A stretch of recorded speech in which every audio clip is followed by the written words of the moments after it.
Video start करने से पहले मेरी आपसे दरख्वास्त है कि आप हमारे चैनल को सब्सक्राइब कर दीजिए, जिससे मुझे और ज्यादा वीडियोस बनाने के लिए मोटिवेशन मिल सके। ये सीजन 2 का स्पेशल एपिसोड है जिसमें क्वीन मेडूसा की स्टोरी बताई गई है।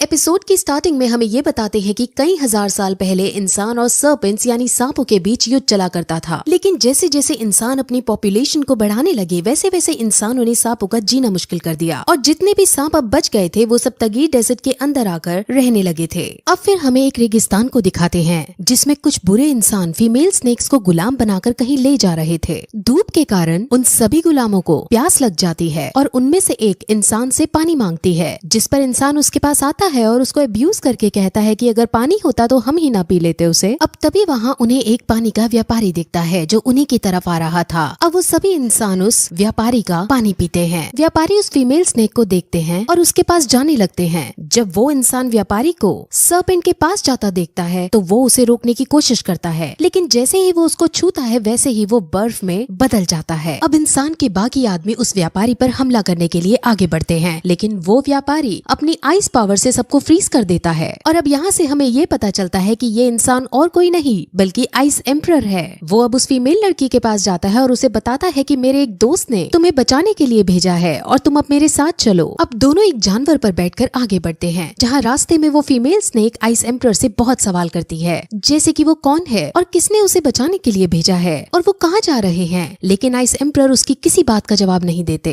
रास्ते में स्नेक वुमेन को कई अलग तरह के पौधे दिखते हैं जो असल में बहुत खतरनाक थे। वो अब आगे बढ़ ही रहे होते हैं कि तभी वहाँ एक काले कपड़े पहने आदमी आकर खड़ा हो जाता है और सीधे आइस एम्परर पर हमला कर देता है। दोनों में फाइट होने लगती है जिसमें दोनों ही बहुत खतरनाक तरीके से एक दूसरे पर अटैक करते हैं और अब उन दोनों में से कोई भी नहीं जीत रहा होता। अब आइस एम्परर उस वॉरियर से पूछता है कि तुम एक स्नेक वॉरियर हो, लेकिन मुझे क्यों मार रही हो, जिस पर वो स्नेक वॉरियर कहती है कि ये बात तुम्हें जानने की जरूरत नहीं और फिर वहाँ इल्यूजन क्रिएट करके उसे छलावा देने की कोशिश करती है, लेकिन आइस एम्परर उसके छलावे को तोड़ देते हैं और अब फिर से दोनों में आइकॉनिक लेवल की फाइट होने लगती है। लेकिन इस बार स्नेक वुमन आइस एम्परर को हराने में कामयाब हो जाती है और वो सीधे आइस एम्परर की गाड़ी के अंदर उस फीमेल स्नेक के पास जाने लगती है, लेकिन गाड़ी को खोलने पर उसे वहाँ फीमेल स्नेक नहीं दिखती। अब हमें पता चलता है कि आइस एम्परर को इस वुमन स्नेक के आने का पता था, इसीलिए उसने पहले ही फीमेल स्नेक को एक जगह छुपा दिया था। अब वो फिर फीमेल स्नेक को लेकर सीधे एक वाइन शॉप में जाता है। फीमेल स्नेक को ये लगता है कि कहीं वो इसको यहाँ बेच तो नहीं देगा। असल में फीमेल स्नेक को अपना पास्ट बिल्कुल याद नहीं था, उसे तो अपना नाम तक याद नहीं था कि आखिर वो है कौन। अब वो डरी सहमी सी आइस एम्परर के साथ वाइन शॉप के अंदर जाती है। रास्ते में उसे कई सारे अपने पुरानी मेमोरीज के विजन दिखते हैं, लेकिन वो कुछ समझ नहीं पाती आखिर ये सब क्या है। अब आइस एम्परर वाइन शॉप के ओनर के पास जाकर कहता है कि मैं इस लड़की को ले आया हूँ और अब तुम इस लड़की को लाने का इनाम मुझे दे दो। फीमेल स्नेक का शक अब यकीन में बदल जाता है और वो समझ जाती है कि आइस एम्परर एक अच्छा इंसान नहीं है। अब जब आइस एम्परर अपनी बात खत्म करता है और जब उसे बारटेंडर कोई जवाब नहीं देता तो वो उसके पास जाकर उसे देखता है तो वो उसे मरा हुआ पाता है। वो बारटेंडर के हाथ में जो महंगी वाली अंगूठी थी उसे उतार कर अपनी पेमेंट के रूप में अपने पास रख लेता है और वहाँ से जाने लगता है। फीमेल स्नेक पूछती है कि अब यहाँ मेरे साथ क्या होने वाला है, जिस पर आइस एम्परर उसे बताता है कि क्योंकि तुम्हें मंगाने वाला ओनर मर गया है इसलिए अब तुम फ्री हो। अब उस लड़की के पास अपना कोई नहीं था और उसे तो अपना नाम भी नहीं पता था। वो बेचारी अब कहाँ जाती, इसीलिए वो आइस एम्परर से रिक्वेस्ट करती है कि आप ही मुझे अपने साथ ले चलो, मैं आपकी गुलाम बनकर रह लूंगी। लेकिन आइस एम्परर उसे साफ मना कर देता है। अब आइस एम्परर वहाँ से जाने ही लगता है कि तभी वहाँ आसपास बहुत बड़ा भूकंप आने लगता है और तभी वहाँ स्नेक वॉरियर्स भी आ जाते हैं और उनके साथ वहाँ क्वीन मेडूसा भी होती है। एक इंसान स्नेक्स को देखकर उन पर हमला करने की सोचता है, लेकिन क्वीन मेडूसा उसे दूर से ही भस्म कर देती है। अब क्वीन मेडूसा बारटेंडर के पास आती है और उसे मरा हुआ देखती है। असल में ये बारटेंडर स्नेक वुमेन्स को यहाँ किडनैप करके मंगवाता था और उन्हें बेच दिया करता था। अब आइस एम्परर और वो फीमेल स्नेक नीचे की तरफ छुपे हुए थे। अब फीमेल स्नेक अपने ही जैसे और लोगों को देखकर उनसे मिलने की कोशिश करती है, लेकिन आइस एम्परर उसे उनसे मिलने नहीं देता। फीमेल स्नेक को अब और भी ज्यादा विजन्स आने लगते हैं और वो रोने लगती है। वही क्वीन मेडूसा को जब यहाँ पर कुछ नहीं मिलता तो वो यहाँ से चली जाती है। अब क्वीन मेडूसा के आदमी सभी लोगों को जो बार के अंदर मौजूद थे उनको बेरहमी से मार डालते हैं। अब आइस एम्परर और वो फीमेल स्नेक भी उनके जाने के बाद बाहर आते हैं और स्नेक वुमेन उसके साथ ट्रैवल करना शुरू करती है। आइस एम्परर ने जो पहले एक स्नेक वुमेन से लड़ाई की थी उस लड़ाई में वुमेन स्नेक ने आइस एम्परर को काट लिया था, जिस वजह से आइस एम्परर के शोल्डर से होते हुए उसकी बॉडी तक पॉइजन फैलना शुरू हो गया था और अब आइस एम्परर थोड़ा थोड़ा बीमार भी होने लगा था। अब वो फिर चलते चलते बहुत दूर तक आ जाते हैं और चलने की वजह से फीमेल स्नेक थक जाती है। अब उन्हें खाने के लिए खाना चाहिए था और तभी उन्हें कुछ व्यापारी आते हुए नजर आते हैं। आइस एम्परर तुरंत उनके पास जाता है और उनसे खाना छीनने के लिए उन पर अटैक करने के लिए रेडी हो जाता है। अब ये देखकर फीमेल स्नेक तुरंत वहाँ आइस एम्परर को रोकती है और व्यापारियों से कहती है कि हमें सिर्फ खाना चाहिए। वो उन्हें अपना गले का लॉकेट उतारकर उनसे खाना मांगती है, लेकिन अब फिर भी आइस एम्परर उन सब पर अटैक कर उनको घायल कर देता है। फीमेल स्नेक आइस एम्परर पर बहुत गुस्सा होती है क्योंकि बिना लड़ाई किए भी ये खाना देने को तैयार थे, लेकिन आइस एम्परर वुमेन स्नेक को इन व्यापारियों की सच्चाई बताता है। ये सारे व्यापारी स्नेक वुमेन को बेचने का धंधा करते हैं और आइस एम्परर इन्हें रोकना चाह रहा था। अब तभी वो घायल हुए इंसान खड़े हो जाते हैं और अब वो आइस एम्परर पर हमला कर देते हैं। आइस एम्परर के सामने वो सब एक तुच्छ से इंसान थे और आइस एम्परर उन्हें आसानी से मार देता है। अब आइस एम्परर उन बंदी बनाई हुई स्नेक्स वुमेन के पास जाता है और उन स्नेक्स वुमेन को भी मारने लगता है, क्योंकि अगर ये स्नेक वुमेन वापस अपने शहर में गयी तो वो इंसानों की शिकायत क्वीन मेडुसा से जरूर करेंगी और क्वीन मेडुसा को गुस्सा आ जाएगा और फिर चारों तरफ इंसानों की लाश बिछ जाएंगी। इसलिए इस मैटर को आइस एम्परर यही इनको मार डालकर सुलझाने का डिसाइड करता है। लेकिन तभी फीमेल स्नेक वहाँ आती है और उसे मना करती है, लेकिन जब आइस एम्परर उसकी बात नहीं सुनता तो फीमेल स्नेक आइस एम्परर को धोबी पछाड़ देती है। आइस एम्परर के शरीर में पॉइजन था, इस वजह से वो एक बार गिरने के बाद बेहोशी हो जाते हैं और जब उनकी आँख खुलती है तो उन्हें पता चलता है कि इस फीमेल स्नेक ने उन सभी बंदी बनी हुई स्नेक्स को छोड़ दिया है। अब आइस एम्परर उसे गुस्सा होता है, लेकिन अब वो कर भी क्या सकता था, इसलिए अब वो दोनों इस डेजर्ट से बाहर जाने लगते हैं। अब वो दोनों रात में एक गुफा के अंदर जाते हैं जो असल में आइस एम्परर ने ही बनाई थी। उस गुफा के अंदर आइस एम्परर की हालत उस पॉइजन की वजह से और बिगड़ती जा रही थी। फीमेल स्नेक एक चाकू लेकर उस पॉइजन को हटाने का कोशिश करती है, लेकिन इतना करना भी सफिशिएंट नहीं था। इसीलिए आइस एम्परर को बचाने के लिए वो अपने मुंह से पॉइजन चूस चूस कर बाहर फेंकने लगती है और अब कुछ देर बाद आइस एम्परर सही हो जाते हैं।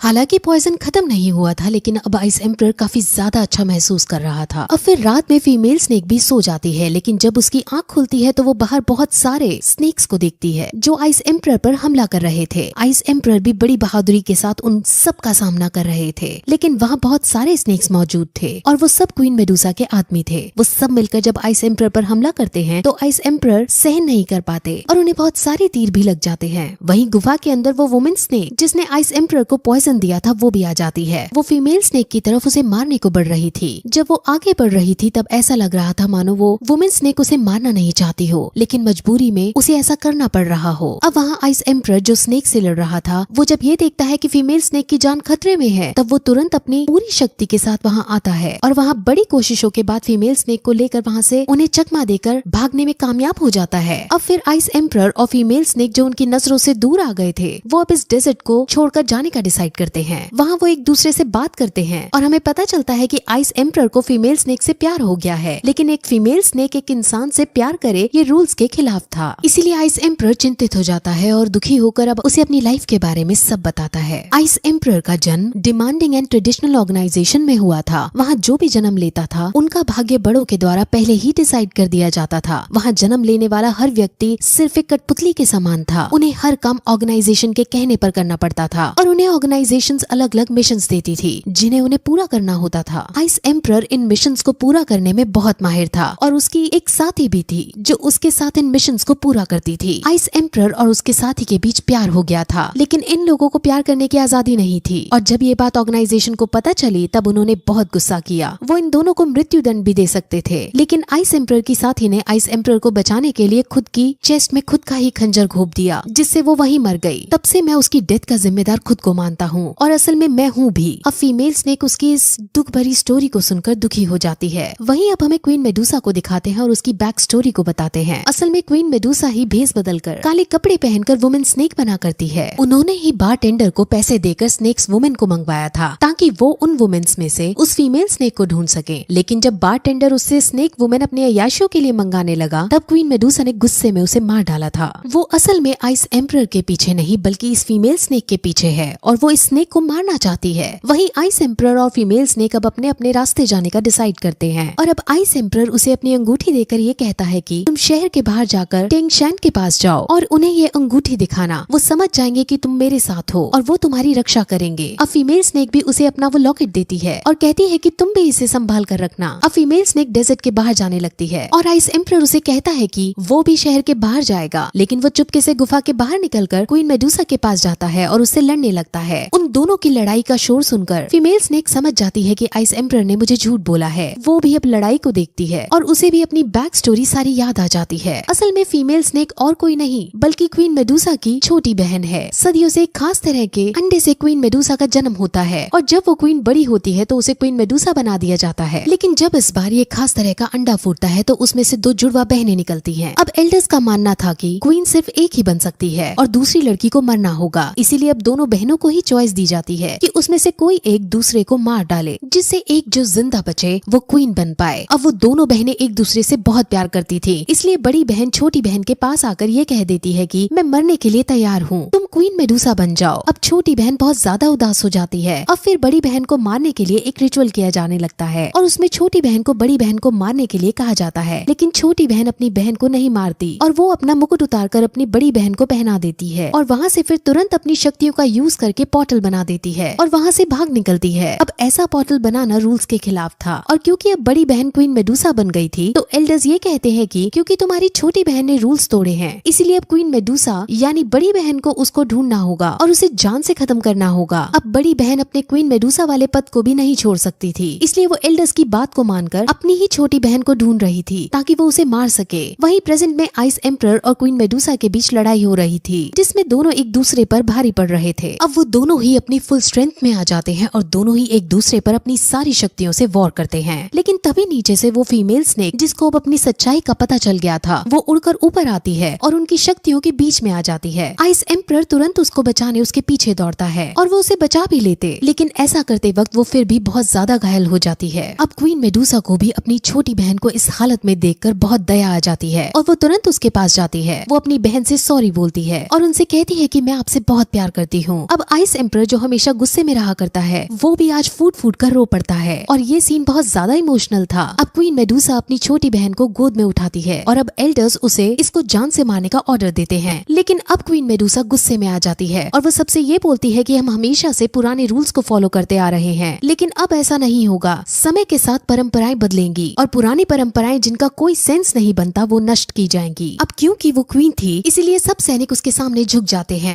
अब हम इसके आगे BTTS सीजन 5 की स्टोरी डिटेल में देखेंगे जिसमें मेड्यूसा का बहुत ही इम्पोर्टेंट रोल है और आपको मेड्यूसा और जियान की लव स्टोरी भी देखने को मिलेगी, तो प्लीज वीडियो को लास्ट तक जरूर देखें। सो जैसा कि लास्ट एपिसोड में हमने देखा कि जियान 3 ईयर एग्रीमेंट को पूरा करने के लिए यान सेक्ट के अंदर आ गया था और नयन रैन और जीवू के बीच फाइट होना शुरू हो गई थी। वहाँ प्रेसिडेंट फामा, आइस एम्परर और बाकी सब एल्डर्स भी मौजूद हैं और यान सेक्ट के सभी लोग इस फाइट को देख रहे हैं। अब पहले ये दोनों स्वॉर्ड से एक दूसरे पर हमला करते हैं, लेकिन उसके कुछ हद तक नयन रैन हारती हुई नजर आती है, जिस वजह से वो अब स्वॉर्ड्स को डुप्लीकेट करके एक साथ जियान पर हमला करती है और अब उनका मैच बहुत भीषण रूप ले रहा होता है। यान सेट के एम्परर और बाकी सब एल्डर्स जियान को देखकर उसकी तारीफ कर रहे होते हैं क्योंकि वो बहुत ज्यादा अच्छा लड़ रहा था।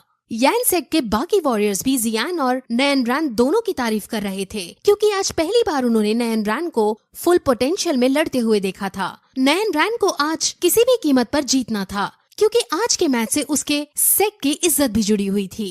नयन रैन उस पर हमला करती है और इसमें जियान के थोड़े से बाल कट जाते हैं, लेकिन जियान इसके बाद तुरंत उसको रोकता है और उस पर भारी पड़ने लगता है और उसको तुरंत स्पीड का यूज करते हुए बैक पर जोर से अटैक करता है और इस अटैक से नयन रैन घायल हो जाती है। यान सेट के सभी लोग डर जाते हैं, लेकिन एम्परर को भरोसा था कि नयन रैन इस अटैक को सहन कर लेगी और अब नयन रैन अटैक सहन करने के बाद फिर से उससे लड़ने आती है और अब वो और भी ज्यादा एनर्जी में जियान पर हमला करती है।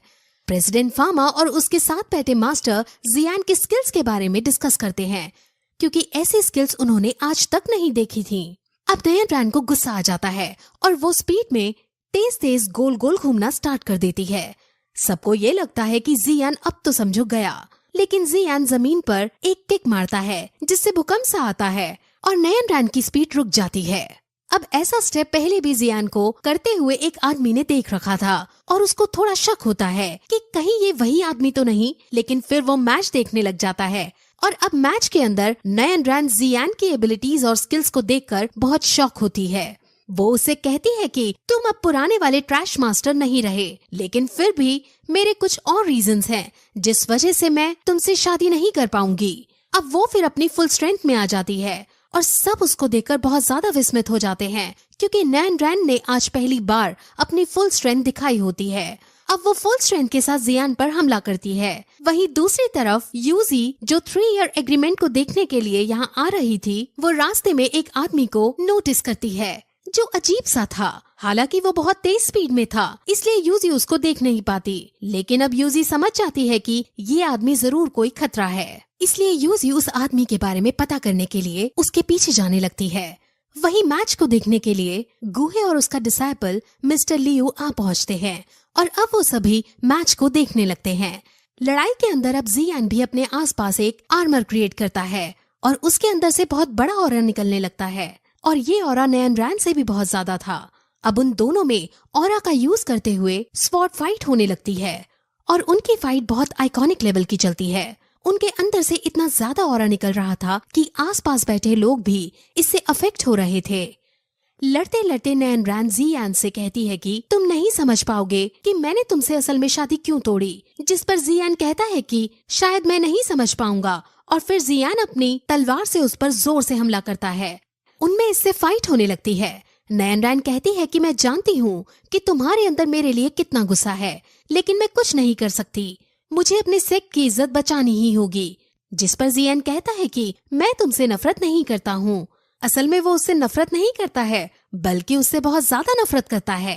अब फिर जियान गुस्से में नयन रैन को पीट देता है और नयन रैन घायल हो जाती है। अब नयन रैन गुस्से में आ जाती है और वो अब उसका जो सीक्रेट वेपन है, जिसको यूज करने के लिए बहुत ज्यादा एनर्जी चाहिए होती है और उसके यूज करने से नयन रैन को भी नुकसान हो जाता है, वो अब उसे यूज करने का डिसाइड करती है। अब यून सेक्ट के भी सभी लोग समझ जाते हैं कि अब बेचारी नयन रैन के पास कोई और चारा नहीं है, इसलिए अब वो इस खतरे से भरे वेपन को यूज करने जा रही है। अब तो सबको लगने लगता है कि जियान हारेगा नहीं, बल्कि जान से मारा जाएगा। लेकिन अब जियान भी अपनी दोनों हेवनली फ्लेम्स निकालता है और उन्हें मर्ज करने लगता है। अब उसको ऐसा करते देख सब समझ जाते हैं कि जियान और कोई नहीं बल्कि वही है जो ग्रैंडपा का पॉइजन निकाल रहा था और वो अभी तक भेस बदलकर हमारे सामने ही मौजूद था। अब सबके चेहरे यहाँ पर देखने लायक थे और सब अब समझ जाते हैं कि जियान का मुकाबला उनकी बेटी नहीं कर सकती है। अब नयन रैन भी जियान को पहचान जाती है और उसके लिए उसके अंदर फीलिंग्स भी आने लगती हैं। लेकिन क्योंकि उसको अपने सेक्ट की इज्जत बचानी थी, इसलिए ना चाहते हुए भी उसे लड़ाई को कंटिन्यू रखना पड़ता है और अब वो उस पर अपनी शक्तियाँ छोड़ देती है। लेकिन इतने में जियान बुद्धा फ्यूरी लोटस छोड़ देता है। नयन रैन की सारी ताकत, उसका सारा ऑरा बहुत प्यार से और बहुत आसानी से बुद्धा फ्यूरी लोटस में डिसॉल्व हो जाता है और बुद्धा लोटस फ्यूरी नयन रैन पर अटैक करके उसके पीछे जाने लगता है और फिर इस पॉइंट पर यह एपिसोड यहीं खत्म हो जाता है। जैसा कि लास्ट एपिसोड में हमने देखा कि जियान ने बुद्धा फ्यूरी लोटस छोड़ दिया था, जो नयन रैन की पावर को एब्जॉर्ब करके उसे लगने ही वाला है। अब वहाँ बहुत बड़ा धमाका होने वाला है, इसलिए आसपास बैठे सभी लोग जो इस फाइट को देख रहे हैं वो अपने आसपास शील्ड इकट्ठा करने लगते हैं और अब धमाका होने ही वाला होता है कि तभी हम जियान के पिता जिहान को देखते हैं जो घोड़े पर बैठकर सफर कर रहे थे। वही मैच के अंदर धमाका हो जाता है और उसमें नयन रैन घायल हो जाती है और अब इसी बात का फायदा उठाते हुए जियान विंग्स का यूज करते हुए उसे फ्लाइंग कॉम्बैट करने लगता है। अब एयर कॉम्बैट में नयन रैन इतनी ताकतवर नहीं है जितना जियान है, इसीलिए अब यूनसेक के एम्परर को भी पता चल जाता है कि अब जीत किसकी होने वाली है। उसे डर भी लगने लगता है कि वो अब अपनी इज्जत कैसे बचाएगा। वही नयन रैन जो घायल होने के बावजूद भी अपनी तलवार से उससे लड़ रही थी और जियान जो उससे बचकर उसके करीब आ रहा था और अब दोनों फिर एक दूसरे के बारे में सोचने लगते हैं, जिसमें वो दोनों ही 3 साल पुराने एग्रीमेंट को याद करते हैं और नयन रैन समझ जाती है कि ये जियान मुझसे बदला ले रहा है और अब ये मुझे हरा कर ही रहेगा। उसे अपने ऊपर पछतावा भी होता है और गिल्टी महसूस करने लगती है। लेकिन फिर जियान भी सोचता है कि इसमें तुम्हारी कोई मिस्टेक नहीं है, ये तुम्हारी एक गलत चॉइस थी जिसकी वजह से हम दोनों को इन 3 सालों में इतना कुछ सहना पड़ा। ये मेरा बदला नहीं है बल्कि मेरे 3 साल की तपस्या का फल है जो मुझे आज मिलने वाला है। अब नयन रैन ये भी सोचती है कि अगर अब मैं हार गई तो मुझे इसका दास यानी गुलाम बनना पड़ेगा। लेकिन जियान कहता है कि मुझे इसमें कोई इंटरेस्ट नहीं है। इस 3 ईयर एग्रीमेंट के खत्म होने के बाद तुम यहाँ यंग मास्टर के रूप में रह सकती हो और मैं वापस एक मॉन्क बनकर जीवन जीऊंगा। अब इस एग्रीमेंट को खत्म करने के लिए जियान नीचे आ जाता है और नयन रैन भी घायल होते हुए नीचे उतर जाती है। और अब अपनी हार एडमिट कर लेती है और कहती है कि मैं जी फैमिली के अंदर जाकर तुमसे शादी करने को तैयार हूँ, लेकिन उसके बाद मैं डाइवोर्स ले लूंगी। लेकिन डाइवोर्स से मेरे यूनसेक की बहुत बदनामी होगी और एग्रीमेंट के अनुसार उसे स्लेव भी बनना होगा। इसीलिए अब वो खुद सुसाइड करने का डिसाइड करती है और अपनी तलवार से अपना गला काटने लगती है। लेकिन तभी जियान वहाँ आता है और उसे रोकता है और कहता है कि तुम्हें मुझसे शादी करने और मेरी दासी बनने की कोई जरूरत नहीं है। अब 3 ईयर एग्रीमेंट पूरा हो चुका है और अब तुम पहले की तरह यहाँ फ्रीली रह सकती हो। अब जियान वो पर्चा फाड़ देता है जिसमें ये 3 ईयर एग्रीमेंट लिखा गया था और अब वो वहाँ से जाने लगता है। लेकिन तभी यूनसेक का एम्परर उसे रोकता है और वहाँ अब सब उसकी तरफ देखने लगते हैं। वो पहले तो नैनरैन को रेस्ट करने के लिए भेज देता है और फिर एक आदमी जो मोकलैंड में भी था वो यूनसेक के एम्परर के कान में कुछ कहता है और अब यूनसेक का एम्परर सबके सामने ये बताता है कि मोशैंग को जिसने मारा था, यानी मोशैंग का जो मर्डरर है वो शायद जियान है, क्योंकि जियान और वो मिस्टीरियस मास्क मैन जिसने मोशैंग को मारा था उन दोनों का ही फाइटिंग पैटर्न सेम है। अब ये सुनकर सब शॉक हो जाते हैं, लेकिन जियान कहता है कि फाइटिंग पैटर्न सेम होने से ये मतलब नहीं कि वो आदमी मैं ही था और आप मुझे ये कह रहे हैं कि मैंने मोशैंग जैसे बड़े आदमी को मार गिराया। शायद ये मेरी तारीफ ही है।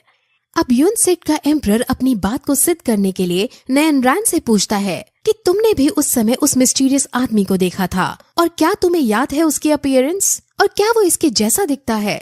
जिस पर नैनरैन कहती है कि उन बातों को काफी समय हो गया है जिस वजह से मैं कुछ नहीं जानती। अब यूनसेक का एम्परर अल्केमिस्ट गाइड एसोसिएशन से ये सवाल करता है कि क्या आप सभी ने इसको व्हाइट फ्लेम्स का यूज करते हुए देखा है, क्योंकि मोशैंग के मरते वक्त भी व्हाइट फ्लेम्स प्रोड्यूस हुई थी। जिस पर अब अल्केमिस्ट एसोसिएशन वाले भी जियान का साथ देते हैं और कहते हैं कि उन्हें इस बारे में कुछ जानकारी नहीं। अब क्योंकि यूनसेक का एम्परर कुछ सिद्ध नहीं कर पा रहा था, इसलिए जियान वहाँ से जाने लगता है और यूनसेक के एम्परर के रोकने के बाद भी जब वो नहीं रुकता तो वो अपने आदमियों को उसे पकड़ने के लिए भेज देता है और उसके आदमी उसे पकड़ने जाने लगते हैं, लेकिन जियान आसानी से उन सबको मार गिराता है। अब यूनसेक के एम्परर को गुस्सा आ जाता है और वो सबसे 3 ताकतवर योद्धा को उनसे लड़ने को भेजता है। उनकी एयर कॉम्बैट चलती है जिसमें पहले तो जियान वहाँ से भागने में कामयाब सा हो रहा होता है, लेकिन तभी वो तीनों आसपास शील्ड प्रोड्यूस करके उसे एक प्रिजन में फंसा देते हैं। जियान बहुत कोशिश करता है कि वो वहाँ से निकल पाए, लेकिन उसकी हर कोशिश बेकार हो जाती है और अब वो दुखी होकर वहीं खड़ा हो जाता है। उसके चाहने वाले यहाँ तक कि नैनरैन भी दुखी हो रही होती हैं, लेकिन तभी वहाँ आसपास बर्फ जमने लगती है और वो तीनों योद्धा बर्फ में पूरी तरह जम जाते हैं और आइस एम्परर उसको बचाने के लिए उसके पास आ जाता है। जैसा कि लास्ट एपिसोड में हमने देखा कि यूनसेक के एम्परर ने जियान को बाहर निकलने से रोक दिया था और उसके सेट के 3 ताकतवर एल्डर्स ने शील्ड बनाकर उसका रास्ता रोक दिया था और इस शील्ड को जियान नहीं तोड़ पा रहा था। लेकिन तभी वहाँ आइस एम्परर आ जाता है और आइस एम्परर अब जियान की मदद करता है और उस शील्ड को तोड़ देता है। वो सब आइस एम्परर को देखकर डर जाते हैं और यूनसेक का एम्परर भी आइस एम्परर को समझाता है कि अगर तुम इस लड़के का साथ दोगे तो तुम्हारे साथ जो हमारे रिश्ते हैं वो सब खत्म हो जाएंगे। लेकिन इस धमकी से आइस एम्परर नहीं डरता, जिस वजह से अब वो एक और ताकतवर शील्ड क्रिएट करते हैं और अब उन पर अटैक करने जाते हैं। लेकिन आइस एम्परर उनके अटैक को आसानी से रोक देता है, जिसके बाद अब वो तीनों ताकतवर एल्डर्स खुद उस पर वार करते हैं और अब जियान समझ जाता है कि हम इनको नहीं हरा पाएंगे। इसलिए वो डिसाइड करता है कि आइस एम्परर इन तीनों को रोकेगा और इस बीच मौका पाकर जियान यहाँ से भाग जाएगा। अब वो इस प्लान को एग्जीक्यूट करते हैं और जब आइस एम्परर उनसे लड़ने लगता है और जियान को जब भागने का मौका मिलता है तो वहाँ तभी यूनसेक का एम्परर खुद आकर उससे अब लड़ता है।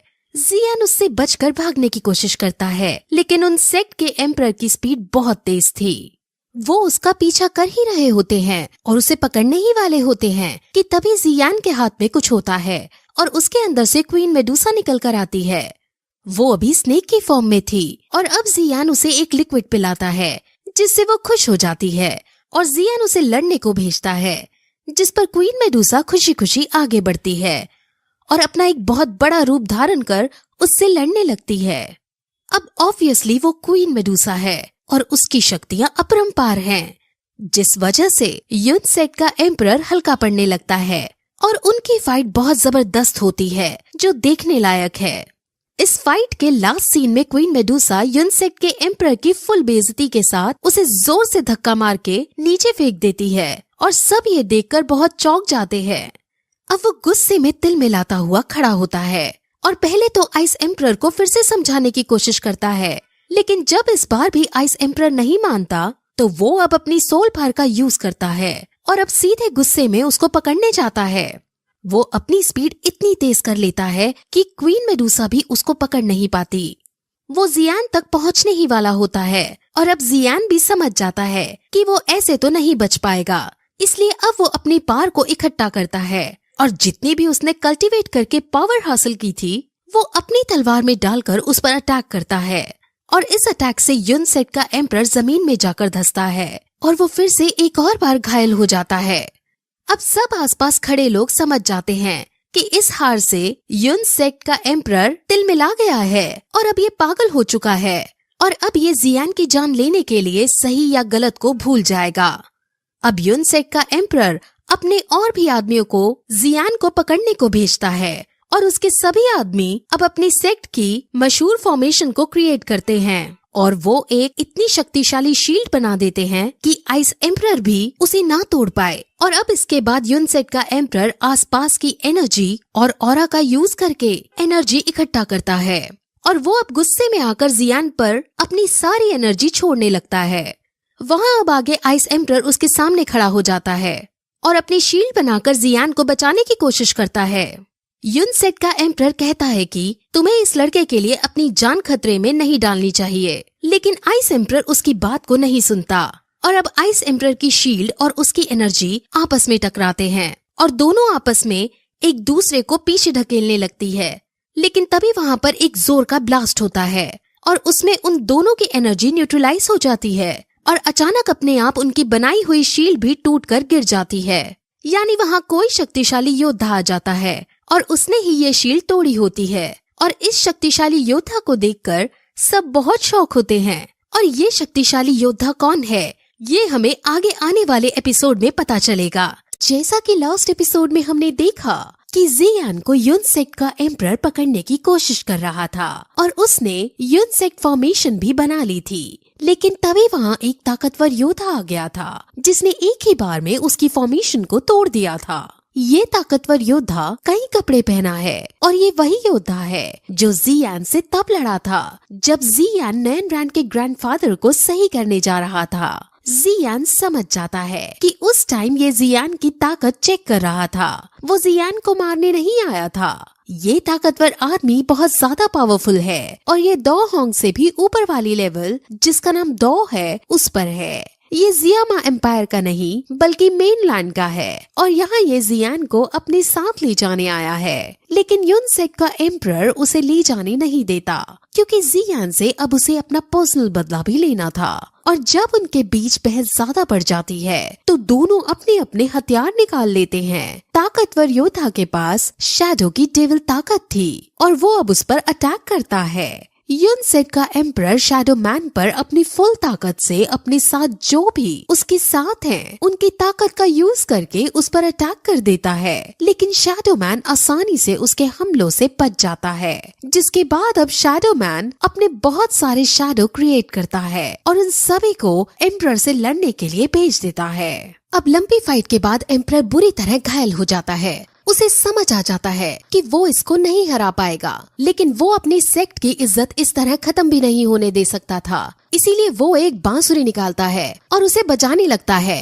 ये देखकर सभी बहुत शौक हो जाते हैं क्योंकि ये बांसुरी पुराने सेक्ट मास्टर को बुलाने की थी। वो सेक्ट मास्टर बहुत ज्यादा स्ट्रॉन्ग था और उसके सामने कोई भी नहीं टिक पाता था। अब यूजी जो उड़कर किसी का पीछा कर रही थी उसको भी पुराने सेक्ट मास्टर के आने का पता चल जाता है। पुराने सेक्ट मास्टर यूजी के भी मास्टर हैं। सबको ये लगता था कि वो मर चुका है, लेकिन वो अभी भी जिंदा है और अभी भी वो बहुत स्ट्रॉन्ग है। आइस एम्परर जियान को बताता है कि इसने दो होंग के बैरियर को पूरी तरह से तोड़ रखा है और ये अब दो जोंग लेवल पर है। जियान को समझ आ जाता है कि वो अब मुसीबत में पड़ने वाला है, लेकिन आइस एम्परर उसे कहता है कि वो हमेशा जियान का साथ देगा, चाहे उसकी मृत्यु ही क्यों ना हो जाए। जिस पर जियान उनको धन्यवाद बोलता है और उनका आभार प्रकट करता है। अब फिर वहाँ पुराने सेक्ट मास्टर आ जाते हैं और एम्परर उन्हें नमस्कार करके उन्हें सब बताता है और जियान की एक इमेज उनके सामने रख देता है और कहता है कि अब आपके युन सेक्ट की इज्जत दांव पर लगी है और अगर आपने अब कुछ नहीं किया तो युन सेक्ट डिस्ट्रॉय हो जाएगा। अब वो जियान को देखता है और उसके पास आइस एम्परर भी खड़ा था। वो आइस एम्परर को ताना मारते हुए कहता है कि अभी तक तुम क्वीन मेडुसा के हाथों मारे नहीं क्या? जिस पर आइस एम्परर भी उसको ताना मारते हैं और कहते हैं कि तुम्हारे बुढ़ापे ने तुम्हें अभी तक मारा नहीं है क्या? अब वो जियान की तरफ देखते हैं और जियान उसे नमस्कार करता है और वो जियान के मैनर को देखकर खुश हो जाता है और उससे पूछता है कि क्या जो अभी आइस एम्परर ने कहा वो सब सच है? जिस पर जियान सिर्फ इतना कहता है कि हम सब जानते हैं कि एम्परर पर आप कितना विश्वास करते हो, इसलिए मैं अब कुछ भी कहूँगा वो सब आपको एक बहाना लगेगा। जिस पर पुराना सेक्ट मास्टर ये कहता है कि गलती चाहे किसी की भी हो, लेकिन युन सेक्ट की इज्जत बचाना अब जरूरी है, जिस वजह से तुम यहाँ से बाहर नहीं जा सकते। अब वहाँ फिर शैडो मैन भी आ जाता है और शैडो मैन और उसकी भी बातें होती हैं, जिसमें दोनों एक दूसरे की ताकत का अंदाजा लगाते हैं और शैडो मैन उसको पीछे हटने की धमकी देता है, लेकिन पुराना सेक्ट मास्टर पीछे नहीं हटता और अब ये तीनों उस पर अटैक करने के लिए चले जाते हैं। जियान स्नेक के ऊपर बैठकर आगे बढ़ता है। शैडो मैन उसको जाल में फंसाने की कोशिश करता है और आइस एम्परर उसे आइस से मारने की कोशिश करता है, लेकिन लंबी फाइट के बाद भी वो ओल्ड सेक्ट का कुछ नहीं बिगाड़ पाते और ओल्ड सेक्ट मास्टर उन दोनों को दूर फेंक देता है। अब जियान स्नेक पर बैठकर आगे बढ़ता है और उस पर वार करता है, लेकिन जियान को तो वो सिर्फ अपने पैर से टच करके ही नीचे फेंक देता है और स्नेक काफी कोशिश करती है कि वो जियान को बचा सके, लेकिन ओल्ड सेक्ट मास्टर उसे बिना छुए ही दूर फेंक देता है और स्नेक बहुत ज्यादा घायल हो जाती है। वो अब जियान को अपने प्रेशर से मारने लगता है और सब बहुत दुखी होने लगते हैं, लेकिन तभी वहाँ एक लड़की सामने आती है और वो जियान को प्रेशर से फ्री कर देती है। ये लड़की बहुत सुंदर है और ये और कोई नहीं बल्कि क्वीन मेडुसा है, जो अब स्नेक से फ्री होकर पूरी ह्यूमन बन चुकी है और अब वो फाइट करने का चैलेंज ओल्ड सेक्ट मास्टर को देती है और फिर इस पॉइंट पर ये एपिसोड यहीं खत्म हो जाता है।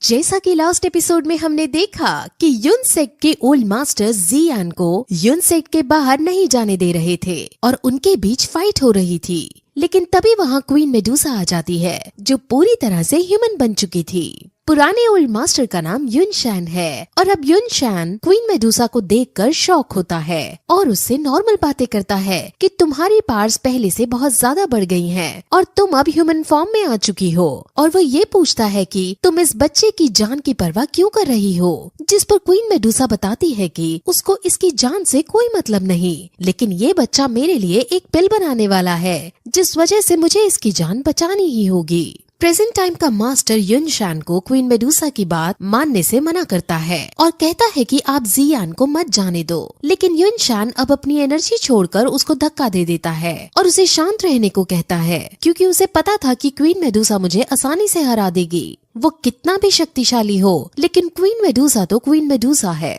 वो क्वीन मेडुसा को रास्ता दे देता है और अब फाइनली जियान क्वीन मेडुसा के साथ वहाँ से निकल जाता है। अब फिर प्रेजेंट टाइम का मास्टर युन शैन के पास आता है और वो उससे बातें करने लगता है, जिसमें युन शैन को ये पता चलता है कि जियान जियो ट्राइब से ताल्लुक रखता है और ये जिहान का बेटा है। ये सुनकर वो एक अजीब सी इविल स्माइल देता है।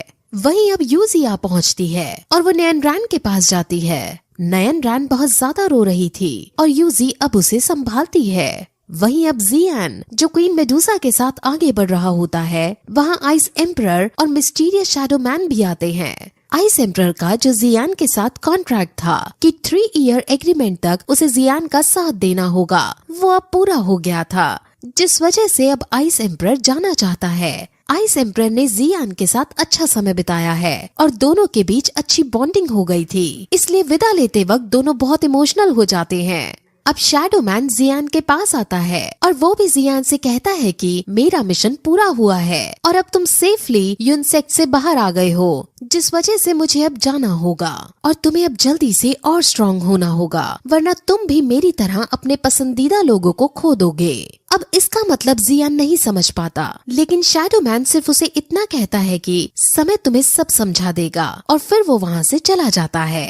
अब फिर जियान क्वीन मेडुसा के पास जाते हैं और क्वीन मेडुसा उसे रॉन्ग लिंक पिल बनवाना चाहती थी, क्योंकि उसे अभी भी अपनी बॉडी को फुल रिकवर करने के लिए ये मेडिसिन चाहिए। वो अब जियान को धमकी देती है और कहती है कि अगर तुमने 1 साल के अंदर ये मेडिसिन नहीं बनाई तो तुम्हें मैं मार दूंगी।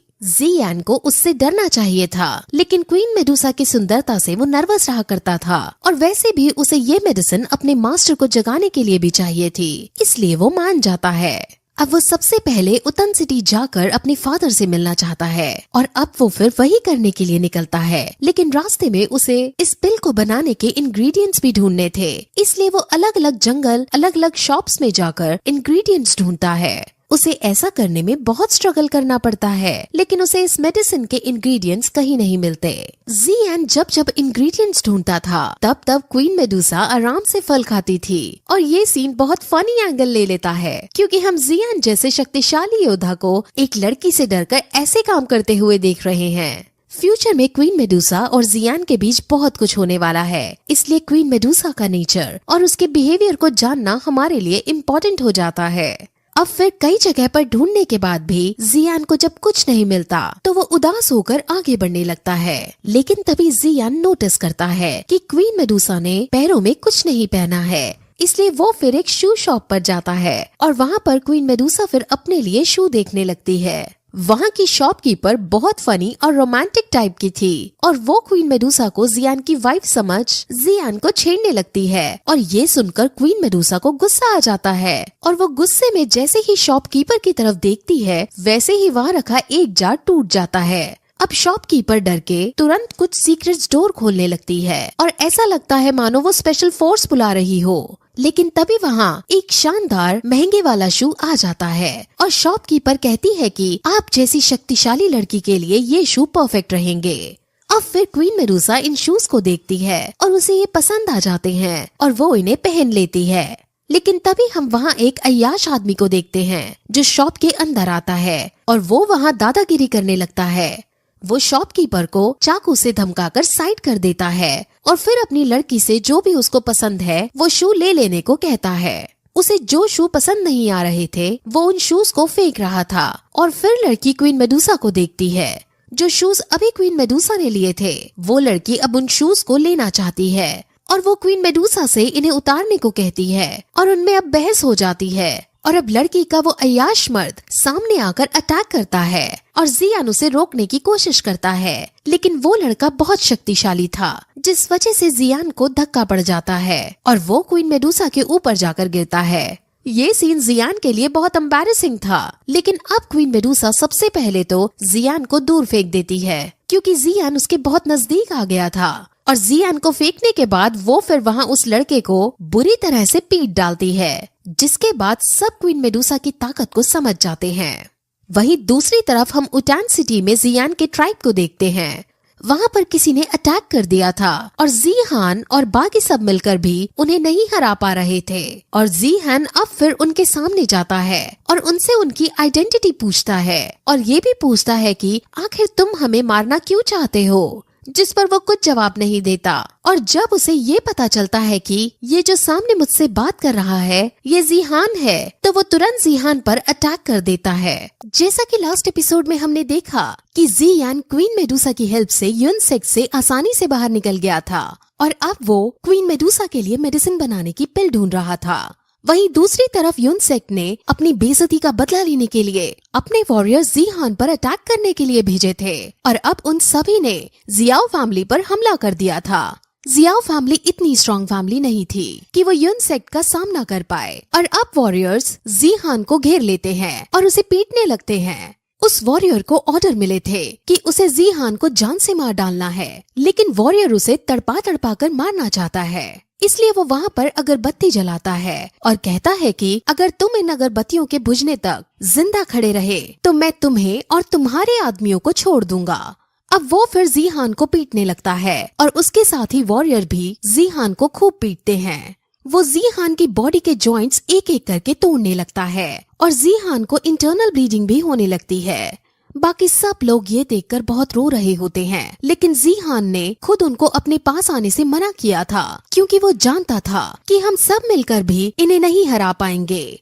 अब वो जीहान की बॉडी की सारी हड्डी तोड़कर बाकी लोगों को मारने के लिए आगे बढ़ने लगता है, लेकिन तभी बेहोश पड़ा जीहान उन्हें खड़ा होकर कहता है कि मैं अभी मरा नहीं हूँ। उसके आसपास फ्लेम्स जलने लगती हैं और अगरबत्ती अब बुझने वाली थी और वॉरियर्स जीहान को जिंदा नहीं छोड़ सकते थे। इसलिए वो कहता है कि मैंने मन बदल लिया है और मैं अगरबत्ती वाला खेल और नहीं खेलना चाहता हूँ, और फिर वो उन पर अटैक करने के लिए दोबारा जाता है। अब जीहान फ्यूरी टाइगर का यूज करते हुए उन पर हमला करता है और उनको घायल करने में सक्षम भी हो पाता है, लेकिन फिर भी यूनसेक के वॉरियर्स ज्यादा ताकतवर थे और इस वजह से वो अब वहाँ से भागना ही बेहतर समझता है। तीनों वॉरियर्स जीहान का पीछा करते हैं और उसको मारने की कोशिश करते हैं, लेकिन जीहान एक खाई से नीचे कूद जाता है।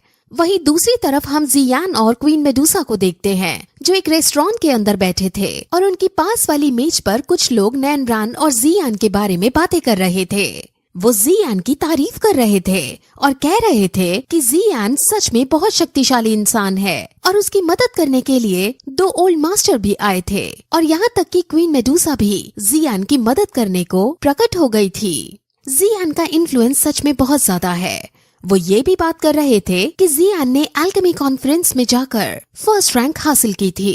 वो लोग जियान से काफी ज्यादा प्रभावित थे और वो जियान की तरह बनना चाहते थे। क्वीन मेडुसा और जियान भी उनकी ये सब बातें सुन रहे थे और क्वीन मेडुसा जियान से कहती है कि तुम्हारी फैन फॉलोइंग कुछ ज्यादा ही बढ़ रही है, जिसके बाद अब वो दोनों रेस्टोरेंट से जाने लगते हैं। लेकिन तभी वो उनकी और भी बातें सुनते हैं जिसमें वो ये कह रहे थे कि जियान के ऐसे सब करने से यूनसेक को गुस्सा आ गया है और यूनसेक ने जियाओ फैमिली पर हमला कर दिया है और जियाओ फैमिली बहुत बुरे फेज से गुजर रही है। अब ये सुनकर जियान के पैरों तले जमीन खिसक जाती है और वो उनसे पूछता है कि आखिर जियाओ फैमिली को क्या हुआ। अब जब ये सारी बातें उसे पता चलती हैं, तो वो तुरंत अपने घर की तरफ बढ़ने लगता है। क्वीन मेडुसा उसे रोकती है और कहती है कि तुम्हें मेडिसिन ढूंढनी होगी, लेकिन इस बार जियान पहली बार क्वीन मेडुसा से गुस्सा होकर बोलता है कि हम पहले उतान सिटी जाएंगे और उसके बाद तुम्हारी मेडिसिन के इंग्रेडिएंट्स ढूंढेंगे। अब जियान ने पहली बार ऐसा कुछ कहा था और क्वीन मेडुसा समझ जाती है कि बात कितनी सीरियस है और वो दोनों तुरंत वहाँ जाते हैं।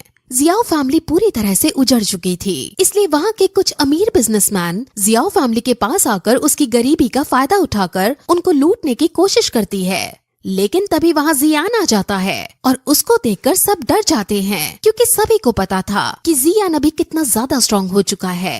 वो जियान के सामने अब झुकने लगते हैं और डर डर कर कहने लगते हैं कि हम तो बस यहाँ मदद करने आए थे और अगर किसी बात का बुरा लगा हो तो हमें माफ कर दो। वो वहाँ से भागने लगते हैं, लेकिन वो जो अपने साथ एक वॉरियर लाए थे वो लियूजी का रिश्तेदार था और वो जियान से लियूजी की मौत का बदला लेना चाहता था और इसलिए वो जियान पर हमला करने के लिए आगे बढ़ता है। लेकिन तभी वहाँ क्वीन मेडुसा आ जाती है और क्वीन मेडुसा उसके हमला करने से पहले ही उस पर अपनी एनर्जी छोड़ देती है और वो इतनी बुरी तरह मर जाता है कि उसकी राख भी नहीं बचती। अब जियान को फिर सारी बातें पता चलती हैं कि कैसे यूनसेक ने उन पर हमला किया और उसके पापा को वहाँ से भागना पड़ा और बाकी जो जियाओ फैमिली के अंदर लोग थे वो माउंटेन्स के अंदर जाकर छुप गए।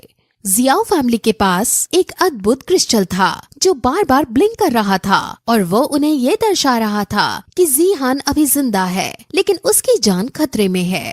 अब फिर क्वीन मेडुसा बताती है कि जब वो यहाँ आ रहे थे तो उसने युन लैनजोंग के एनर्जी ट्रेसेस देखे थे और ये सुनकर जियान शॉक हो जाता है और फिर यही ये एपिसोड इस तरह खत्म हो जाता है। जैसा कि लास्ट एपिसोड में हमने देखा कि जियान जी क्लैन में वापस आ गया है और उसे ये पता चलता है कि कैसे युनलैंग ने जी क्लैन पर हमला करवा दिया था और इस हमले में जिहान को क्लैन से भागना पड़ा था और वो माउंटेन्स में जाकर कहीं छुप गए थे। जियान के पास एक डिवाइस था जिससे पैट्रियार्क के जिंदा या मरने का पता चलता था। अभी इस वक्त ये डिवाइस जल बुझ रहा था जिस वजह से जियान समझ जाता है कि उसके फादर की लाइफ खतरे में है और वो जीवन और मृत्यु के बीच में संघर्ष कर रहे हैं। वहीं दूसरी तरफ हम यूजी को देखते हैं जो युनलेंग से पूछताछ कर रही थी कि वो जी क्लैन के अंदर क्यों गया था। यूजी की पोजीशन युनलेंग से बड़ी है, जिस वजह से युनलेंग को सभी सवालों के जवाब देने ही होंगे। वहीं दूसरी तरफ जियान जो अपने फादर की इस हालत पर बहुत दुखी था, वो युनलेंग से बदला लेना चाहता है और अपने पापा को बचाना भी चाहता है, लेकिन उसे ये नहीं पता है कि आखिर उसके पापा कहाँ हैं। सभी लोग जियान को बचाना चाहते हैं और जियान का वो चाचा जो जियान से हमेशा नफरत करता था, वो भी आज जियान को बचाना चाहता है, क्योंकि वो उसका बड़ा भाई है और उसने उसको शुरू से देखा है कि कैसे उन्होंने स्ट्रगल करके अपनी क्लैन को खड़ा किया था और कैसे अपने बिजनेस को फैलाया था। लेकिन अब इस मौके पर युनलेंग ने जियान के साथ साथ उसकी पूरी क्लैन उजाड़ कर रख दी है और जी क्लैन के बिजनेस भी उससे छीन लिए गए हैं। अब जियान ये डिसाइड करता है कि वो जी क्लैन को उतान सिटी से दूर ले जाएगा, क्योंकि अगर यहाँ के लोगों में ये बात फैलेगी कि युनलेंग ने यहाँ आकर जियान को मार दिया तो जी क्लैन की बहुत बुराई होगी, जिस वजह से अब पहले अपने बिजनेस को हासिल करने का डिसाइड करता है। उसे युनलेंग से भी बदला लेना था, इसलिए वो क्लैन के सभी डिसाइपल्स को तैयार रहने को कहता है। अब फिर जियान के कहने के मुताबिक सभी लोग वुतान सिटी को छोड़कर जाने लगते हैं। सबसे पहले वो लोग निकलते हैं जिनको लड़ना नहीं आता और जिनको लड़ना आता है वो जियान के साथ ओबामा मार्केट में जाते हैं। असल में ये मार्केट जी क्लैन की थी, लेकिन ओबामा क्लैन ने इन पर अपना कब्जा जमा लिया था, जिस वजह से अब जियान डिसाइपल्स के साथ ओबामा मार्केट पर हमला बोल देता है और उनमें फाइट होने लगती है। जियान अपने क्लैन को तगीर डेजर्ट में स्थित अपने भाई की स्टील मशीनरीज क्लैन में भेज देता है, क्योंकि उस जगह युनसेक की पावर कम है और वहाँ उसके दोनों भाइयों के अंडर में उसकी क्लैन सही से रह सकती है। जियान और बाकी सब ओबामा मार्केट के बाद और भी मार्केट्स पर हमला करते हैं और जो मार्केट उनसे छीन ली गई थी उन सभी को वापस हासिल कर लेते हैं। अब हर मार्केट पर जियान का झंडा लहरा जाता है और वो मार्केट्स जो जियान की साथी थी वो जियान से हाथ मिला लेती हैं। अब जी क्लैन के सभी लोग उसके भाई के पास पहुंच चुके थे और जियान और उसके कुछ डिसाइपल्स वुतान सिटी के अंदर ही थे और अब जियान के साथ वो मीटिंग रखते हैं, जिसमें वो ये बातें करते हैं कि उन्होंने अपनी सभी मार्केट्स पर अपना हक हासिल कर लिया है और अब बाकी बचे हुए डिसाइपल्स भी जियान के भाइयों के पास जाने को कहते हैं। जियान भी उन सबको वहाँ जाने का ऑर्डर देता है और कहता है कि तुम सब वहाँ जी क्लैन की एक नई शुरुआत करना। अब जियान से ऐसा सब सुनकर एल्डर्स पूछते हैं कि क्या आप हमारे साथ नहीं चल रहे हो। इस पर जियान कहता है कि वो युनलेंग से बदला लेकर और अपने फादर को बचाकर ही वापस आएगा। अब फिर सब एल्डर्स चले जाते हैं और जियान क्वीन मेडुसा के साथ युनसेक की तरफ जाने लगता है। रास्ते में क्वीन मेडुसा जियान की जान बचाने का उसे प्रॉमिस करती है और वो उड़कर वहाँ जा रहे होते हैं, इसलिए आसमान में सभी उन्हें देख लेते हैं कि वो युनसेक की तरफ जा रहे हैं। आइस एम्परर समझ जाते हैं कि जियान के ऊपर खतरा आने वाला है, इसलिए वो जियान को बचाने के लिए उसके पीछे पीछे आने लगते हैं।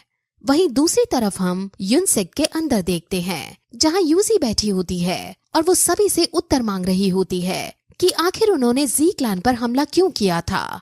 युनलेंग खड़ा होकर अपनी घिसी पिटी सी एक्सप्लेनेशन देना शुरू करता है कि जियान ने मो चेंग को मारा था, जिस वजह से मैं उसके घर पर मो चेंग का बदला लेने गया था। यूजी समझ जाती है कि युनलेंग झूठ बोल रहा है, क्योंकि युनलेंग को मो चेंग से बिल्कुल प्यार नहीं था।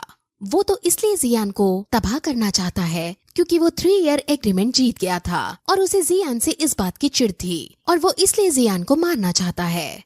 अब युनलेंग गिल्टी साबित हो रहा था, लेकिन तभी युनलेंग के समर्थन में एक आदमी खड़ा होता है और कहता है कि उन्होंने जी क्लैन को ज्यादा नुकसान नहीं पहुंचाया है, उन्होंने बस थोड़े घर और थोड़ी बिल्डिंग तोड़ी है। जियान को ये पता चल ही नहीं पाएगा कि ये तबाही आखिर मचाई किसने है। इस पर यूजी गुस्से में कहती है कि तुम जियान को इतना मूर्ख मत समझो, वो पता लगा ही लेगा कि ये युनसेक का काम है। अब वो सब बातें कर ही रहे होते हैं कि तभी वहाँ उन्हें एक आवाज सुनाई देती है और वो सब बाहर जाकर देखते हैं तो उन्हें जियान खड़ा मिलता है। जियान अपनी तलवार निकालकर उन सभी को धमकी देता है और कहता है कि अब मैं तुम में से किसी को नहीं छोड़ूंगा और तुम्हें मेरे पापा की इस हालत की कीमत चुकानी होगी। अब फिर जियान की नजर यूजी पर जाती है और वो यूजी को देखकर इमोशनल हो जाता है, क्योंकि एक समय पर वो यूजी से बेइंतहा मोहब्बत किया करता था, लेकिन आज समय ने उसको उसका सबसे बड़ा दुश्मन बना दिया है। वो यूजी के सामने उसकी ही सेक्स से लड़ना नहीं चाहता था, लेकिन वो अपने पापा की हालत को ऐसे भूल भी नहीं सकता था। अब ओल्ड सेक्ट मास्टर जियान की कंडीशन को समझता है और कहता है कि मैं युनलेंग की मचाई हुई तबाही और टूटे हुए घरों के लिए मुआवजा देने को तैयार हूँ। इस पर जियान को और ज्यादा गुस्सा आ जाता है और वो कहता है कि मैंने अभी तक आपके साथ आपको एक सीनियर मानकर रिस्पेक्ट की बात की, लेकिन आप सीनियर कहलाने के लायक नहीं हैं। युनलेंग ने मेरे पूरे क्लैन को समाप्त कर दिया है। उसने मेरे पापा को अधमरी हालत में कर कहीं छुपा दिया है। इस सब का फैसला आप एक मुआवजे के साथ करना चाहते हो। ये सब सुनकर यूजी को शॉक लगता है, क्योंकि उसे ये नहीं बताया गया था कि युनलेंग ने जियान के फादर को अधमरी हालत में छुपा दिया है। वो युनलेंग से काफी ज्यादा गुस्सा होती है और उसको डांटकर पूछती है कि आखिर तुमने जिहान को कहाँ छुपाया है। वो कहता है कि हमने जिहान का पीछा किया था, लेकिन वो एक खाई में जाकर गिर गया था और उसके बाद हम उसे ढूंढ नहीं पाए। ये सुनकर यूजी को बहुत दुख होता है, लेकिन उसे समझ नहीं आता कि वो जियान को अब क्या कहकर समझाए। अब जियान गुस्से में था और उसको जब कोई जवाब नहीं मिलता तो वो पूरी की पूरी यूनसेक्ट को तबाह करने का डिसाइड करता है। अब वो 2 फ्लेम्स को मिलाकर एंग्री बुद्धा लोटस की फॉर्मेशन करने लगता है। ये फॉर्मेशन एक तरह से ब्रह्मास्त्र की तरह है और ये फॉर्मेशन अगर क्रिएट हो जाए तो पूरी की पूरी यूनसेक्ट तबाह हो जाएगी। अब वहाँ आइस एम्परर भी आ रहे थे और उन्हें ये पता चल गया था कि जियान एंग्री बुद्धा लोटस को फॉर्म कर रहा है, जिस वजह से उन्हें अब ये पता चल जाता है कि यूनसेक्ट अब बर्बादी की कगार पर है। अब ओल्ड सेक्ट मास्टर जियान को रोकने के लिए उस पर अपने वॉरियर्स से हमला करते हैं और जियान अब फॉर्मेशन को क्रिएट करने के लिए उनसे बचकर भागने लगता है। जियान उनसे बचकर भाग रहा था, लेकिन तभी अब उसके सामने ओल्ड सेक्ट मास्टर आ जाते हैं और फिर यही ये एपिसोड इस तरह खत्म हो जाता है। जैसा कि लास्ट एपिसोड में हमने देखा कि जियान फैमिली का यंग लीडर बन गया था और उसने ऑबा फैमिली को तबाह कर दिया था, क्योंकि ऑबा फैमिली जियाओ फैमिली के कमजोर हो जाने पर जियाओ फैमिली के बिजनेस हड़पने आई थी। जियान ने अपने सभी ट्राइब वालों को ये कहा था कि अब हम सभी को उतान सिटी छोड़कर डेजर्ट रॉक सिटी में जाकर अपने भाइयों के साथ रहना चाहिए, जिस पर सब मान गए थे और वहाँ चले गए थे। लेकिन जियान क्वीन मेडुसा के साथ यूनसेक्ट के अंदर आया था और वहाँ पर उसे पता चलता है कि यूजी यूनसेक्ट की मास्टर है। वो यूजी से प्रेम करता था, लेकिन वो अपने पापा का बदला लिए बिना यहाँ से नहीं जा सकता था, इसलिए वो यूनसेक्ट को खत्म करने के लिए बुद्धा लोटस एंगर बनाने लगता है और इस लोटस एंगर को बनाने के लिए उसे 2 फ्लेम्स को मिक्स करना है और अब जियान ऐसा करने लगता है। सब समझ जाते हैं कि वो क्या करने की कोशिश कर रहा है, जिस वजह से अब युनलेंग और उसके 2 डिसाइपल जियान को रोकने के लिए जाते हैं। ओल्ड सेक्ट मास्टर भी जियान को रोकने जाते हैं, लेकिन क्वीन मेडुसा उनके सामने आ जाती है और उन्हें रुकने के लिए कहती है। ओल्ड मास्टर उसे पीछे हटने को कहता है और कहता है कि मैं अभी तुमसे लड़ना नहीं चाहता, लेकिन क्वीन मेडुसा उसे पलटकर कहती है कि जब से मैंने ये बॉडी प्राप्त की है तब से मैंने अपनी रियल स्ट्रेंथ किसी को नहीं दिखाई। शायद अब समय आ गया है कि लोग मेरी ताकत के बारे में जाने। इससे ओल्ड सेक्ट मास्टर को गुस्सा आ जाता है और वो कहता है कि अगर तुमने मुझे रोक भी लिया तो युनलेंग और उसके डिसाइपल जियान को फिर भी फ्लेम्स को मिक्स करने से रोक देंगे। जिस पर क्वीन मेडुसा काउंटर रिप्लाई देते हुए कहती है कि वो जियान की हेडेक है, अभी मेरा काम सिर्फ तुम्हें रोकना है और मैं तुम्हें रोक कर रहूंगी। अब ओल्ड सेक्ट मास्टर को समझ आ जाता है कि उसे क्वीन मेडुसा से फाइट करनी ही होगी, जिस वजह से वो यूजी को आदेश देता है और कहता है कि तुम यूनसेक्ट मास्टर हो और तुम्हारा ये कर्तव्य है कि तुम सेक्ट पर आई हुई विपत्ति का निवारण करो। इसलिए अब तुम जाओ और जियान को फ्लेम्स मिक्स करने से रोको। अब यूजी के पास और कोई चारा नहीं था, जिस वजह से ना चाहते हुए भी वो वहाँ जाती है और उसे रोकने की कोशिश करती है। वो उड़ते उड़ते कहती है कि हम दोनों बैठकर शांत होकर बात करते हैं, लेकिन जियान के ऊपर गुस्सा सवार था, क्योंकि अभी सबके सामने युनलेंग ने अपना गुनाह कबूल किया है, लेकिन अब भी यूनसेक्ट उसे सजा नहीं दे रहा है। यूजी इमोशनल होते हुए उसे यूनसेक्ट के डिसाइपल्स के बारे में सोचने को कहती है और कहती है कि यहाँ पढ़ने वाले डिसाइपल्स की कोई गलती नहीं है, सारी गलती युनलेंग की है और अगर तुम युनलेंग की वजह से बुद्धा लोटस एंगर को यूज करोगे तो पूरे सेक्ट को इसका परिणाम सहना पड़ेगा। ये सब सुनकर भी जियान नहीं रुकता, क्योंकि युनलैंग ने जब उसकी फैमिली पर हमला किया था तब उसने जियाओ फैमिली के कई सारे डिसाइपल्स को बेरहमी से मौत के घाट उतार दिया था। इसलिए जियान अब भी यूजी की बातें नहीं मानता और फ्लेम्स को मिक्स करना कंटिन्यू रखता है। लेकिन अब यूजी जियान के बिल्कुल सामने आ जाती है और उसकी आंखों में देखती है, जिस वजह से जियान इमोशनल हो जाता है और अब वो शांत होकर सोचने लगता है कि वो युनलैंग जैसा इविल नहीं है, जिस वजह से जो युनलैंग ने उसके साथ किया वैसा वो युनलैंग के साथ नहीं कर सकता है। इसलिए अब वो शांत होने की कोशिश करता है। लेकिन तभी युनलैंग के डिसाइपल और युनलैंग खुद उसे मारने उसके पास आने लगते हैं और अब जियान को फिर गुस्सा आ जाता है और वो फ्लेम्स को मिक्स करते हुए उससे बुद्धा लोटस एंगर बना लेता है।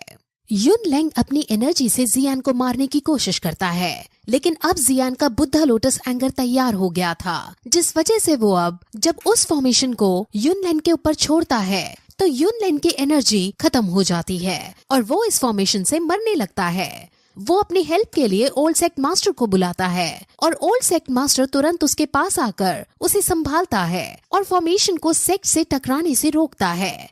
अब उनके बीच बहुत ज्यादा स्ट्रगल होता है और जियान की फॉर्मेशन युनलैंग की हड्डी पसली तोड़ डालती है। जियान ने ये फॉर्मेशन सेक्ट के ऊपर नहीं बल्कि युनलैंग के ऊपर ही छोड़ी थी, इसलिए सेक्ट को इस फॉर्मेशन से कम नुकसान पहुंचता है। हालांकि इस फॉर्मेशन से चारों तरफ अब धमाका हो जाता है और जमीन हिलने लगती है। ओल्ड सेक्ट मास्टर जो युनलैंग को संभालने की कोशिश कर रहे थे वो अपने इस काम में फेल हो जाते हैं और युनलैंग की एक एक हड्डी टूट जाती है और वो बुरी तरह घायल हो जाता है। ओल्ड सेक्ट मास्टर को अब जियान के ऊपर बहुत ज्यादा गुस्सा आता है। वो पहले अब युनलैंग की बॉडी को नीचे फेंकते हैं और कहते हैं कि इसको डॉक्टर के पास ले जाओ और अगर ये बच सके तो इसे बचाओ, मैं इस जियान को देखता हूँ। अब वो जियान की तरफ गुस्से से देखते हुए कहते हैं कि मैं अपनी इस बेइज्जती का बदला तुमसे लूंगा। ये कहकर वो तुरंत जियान को मारने उसके पास दौड़ने लगते हैं और फिर जियान उनसे बचकर भागने लगता है। वो जियान को पकड़ने ही वाला था कि अब क्वीन मेडुसा तुरंत उसके पास आ जाती है और उसकी एंट्री आइकॉनिक लेवल की थी। लेकिन अब वो क्वीन मेडुसा की भी परवाह नहीं करता और अपने 3 क्लोन बनाकर 2 क्लोन जियान के पीछे भेजता है और खुद वो क्वीन मेडुसा से लड़ता है। अब फिर वहाँ आइस एम्परर भी आ जाते हैं और वो तुरंत जियान को बचाने के लिए क्वीन मेडुसा का साथ देते हुए ओल्ड सेक्ट मास्टर से लड़ने लगते हैं। ओल्ड सेक्ट मास्टर के वो क्लोन अपनी एनर्जी को यूज करके जियान को उसमें फंसाते हैं और अब जियान उनके बीच बहुत स्ट्रगल करने लगता है और वो अब मरने की कगार पर आ जाता है क्योंकि वो अब बहुत ज्यादा घायल हो चुका था।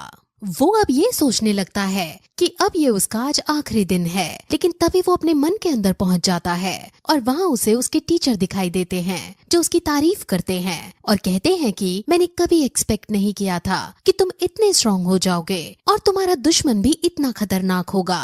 मैं तुमसे बहुत खुश हूँ और तुमने अभी तक काफी कुछ सहा है, लेकिन अब तुम्हारा मास्टर आ गया है और अब तुम सारी चिंता उन पर छोड़ दो। वो ऐसा कहकर आसपास की एनर्जी को हटाते हैं और जियान की बॉडी को कंट्रोल करके अपनी तलवार को एक अलग रूप देते हैं। सब जियान का ये रूप देखकर काफी ज्यादा शॉक हो जाते हैं और उन्हें पता चल जाता है कि जियान के अंदर जो हिडन पावर थी वो क्या था और वो कितनी स्ट्रॉन्ग थी। ये सीन काफी ज्यादा आइकॉनिक लेवल का है और अब जियान जिसके अंदर उसके टीचर हैं, वो दोनों मिलकर कहते हैं कि हम तुम्हें नहीं छोड़ेंगे, लेकिन अभी मुझे वापस जाना होगा। तुम मुझे युनसेक से बाहर निकलने से नहीं रोक सकते हो और बाहर जाकर अपने काम निपटाकर मैं फिर से यहाँ आऊंगा और तुम्हें तबाह कर दूंगा। क्वीन मेडुसा भी जियान को देखकर बहुत खुश होती है क्योंकि उसके पास जो अभी बॉडी थी उसे उसकी आदत नहीं हुई थी और फिलहाल उसकी सोल पावर कम थी, जिस वजह से अगर वो इससे लड़ाई करती तो शायद क्वीन मेडुसा हार जाती। लेकिन अब जियान के मास्टर आ गए हैं, जिस वजह से क्वीन मेडुसा टेंशन फ्री हो जाती है। ओल्ड सेक्ट मास्टर भी जियान की इस ताकत को देखकर काफी शॉक होते हैं, लेकिन वो अब इस मौके पर जियान से डरकर पीछे नहीं हट सकते थे, इसलिए वो जियान को मारने आगे बढ़ते हैं और जियान भी अब उनको मारने के लिए आगे बढ़ता है। जैसा कि लास्ट एपिसोड में हमने देखा कि जियान ने युनलैंग के ऊपर बुद्धा लोटस एंगर का यूज कर लिया था और इससे ओल्ड सेक्ट मास्टर को काफी ज्यादा गुस्सा आ गया था, जिस वजह से वो तुरंत जियान को मारने उसके पास जाने लगा था और अपने क्लोन्स क्रिएट करके वो जियान को जान से मारने ही वाला था कि तभी जियान के टीचर जो उसकी सोल रियलम के अंदर सो गए थे वो जाग जाते हैं और अब वो जियान के लिए फाइट करने के लिए आगे बढ़ते हैं। ये देखकर सब काफी शॉक हो जाते हैं। ओल्ड सेक्ट मास्टर का नाम युनशैन है और अब युनशैन सीधे जियान पर हमला करने के लिए आगे बढ़ जाता है। जियान भी अपने टीचर की सहायता लेकर अब उसको मारने के लिए आगे बढ़ता है।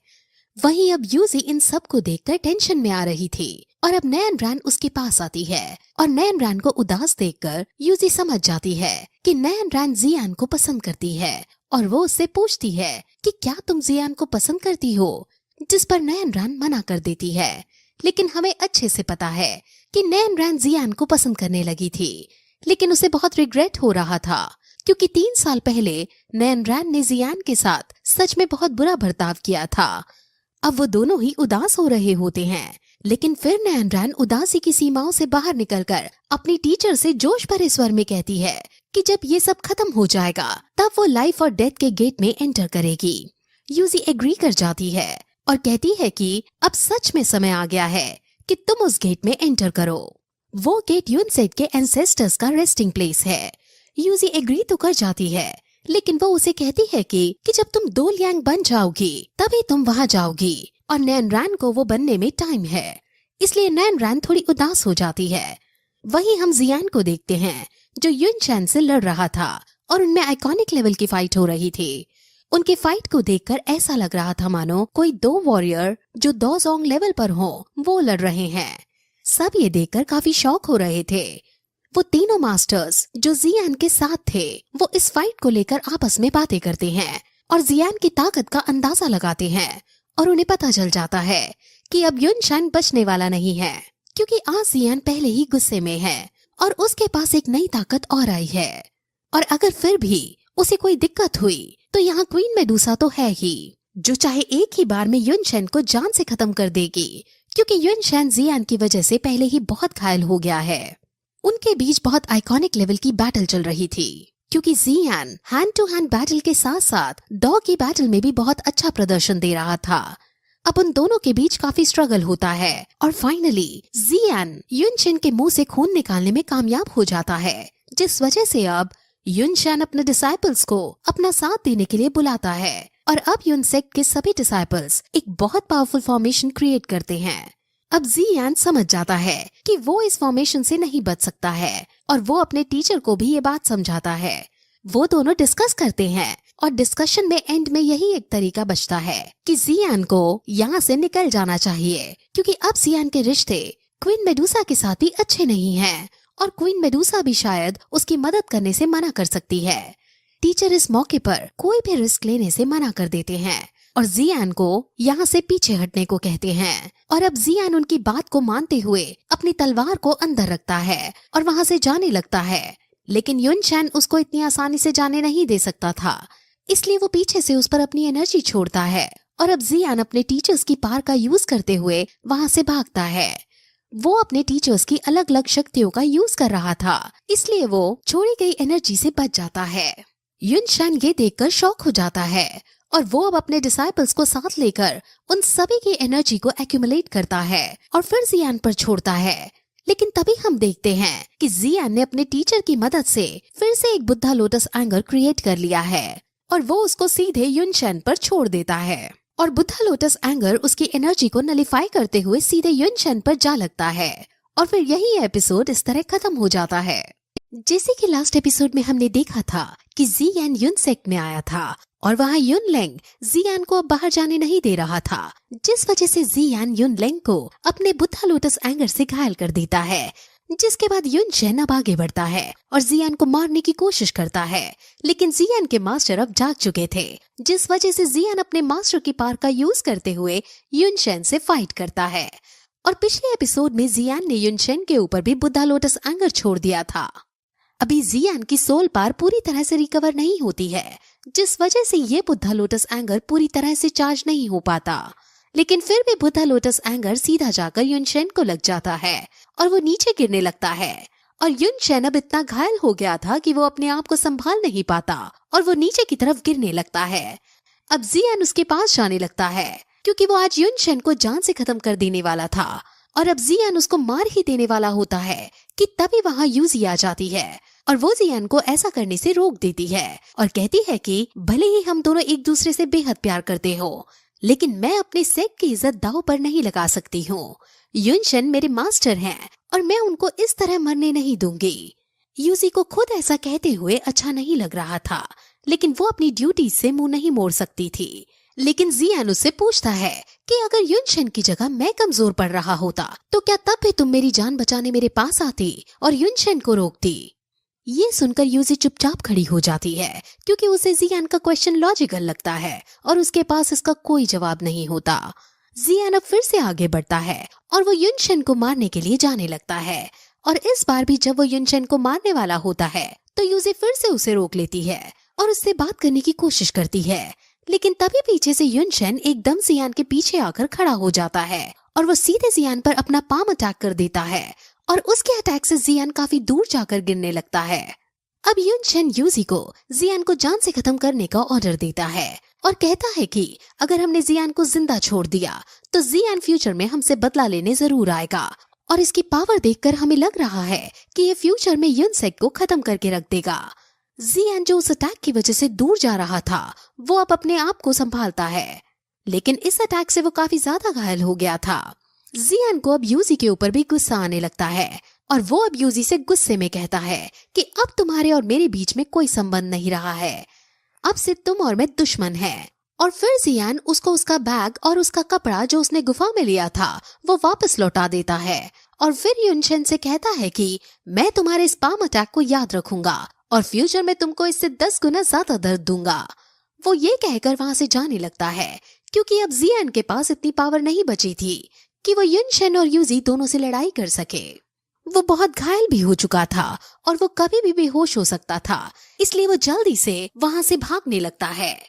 युनशन अपने सभी डिसाइपल से जियान को पकड़ने को कहता है और उसको जान से खत्म करने का ऑर्डर देता है, क्योंकि अब आज के दिन ही वो जियान की कहानी को खत्म कर देना चाहता है, क्योंकि उन्हें अब अच्छे से समझ आ चुका है कि अगर उन्होंने जियान जैसे दुश्मन को जिंदा छोड़ दिया तो ना सिर्फ युनसेक तबाह होगी बल्कि युनसेक के सभी एल्डर्स मारे जाएंगे। जियान वहाँ से भागने लगता है और फिर अपने टीचर्स को वो बताता है कि वो ये सब अपने डैड के लिए कर रहा था।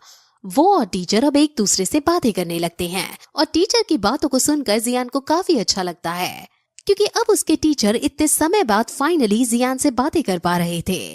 युनशन ने जियान को काफी ज्यादा घायल कर दिया था, जिसकी वजह से जियान भी कमजोर और गिरने की अवस्था में है, लेकिन टीचर उसे संभालते हैं और कहते हैं कि अब मैं तुम्हारे पास आ गया हूँ, जिस वजह से तुम्हारी बॉडी की रिकवरी अब जल्दी जल्दी होया करेगी।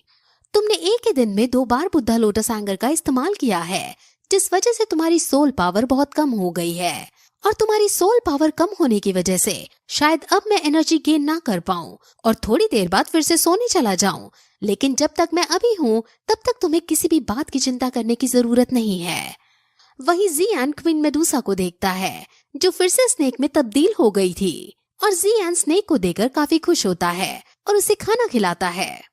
वो स्नेक से बातें करने लगता है और कहता है कि क्वीन मेडुसा भी गुस्से वाली लड़की है, तुम बहुत अच्छी हो। वो दोनों बातें कर ही रहे थे कि तभी वहाँ पर युनशन के भेजे हुए डिसाइपल जियान को पकड़ने आ जाते हैं।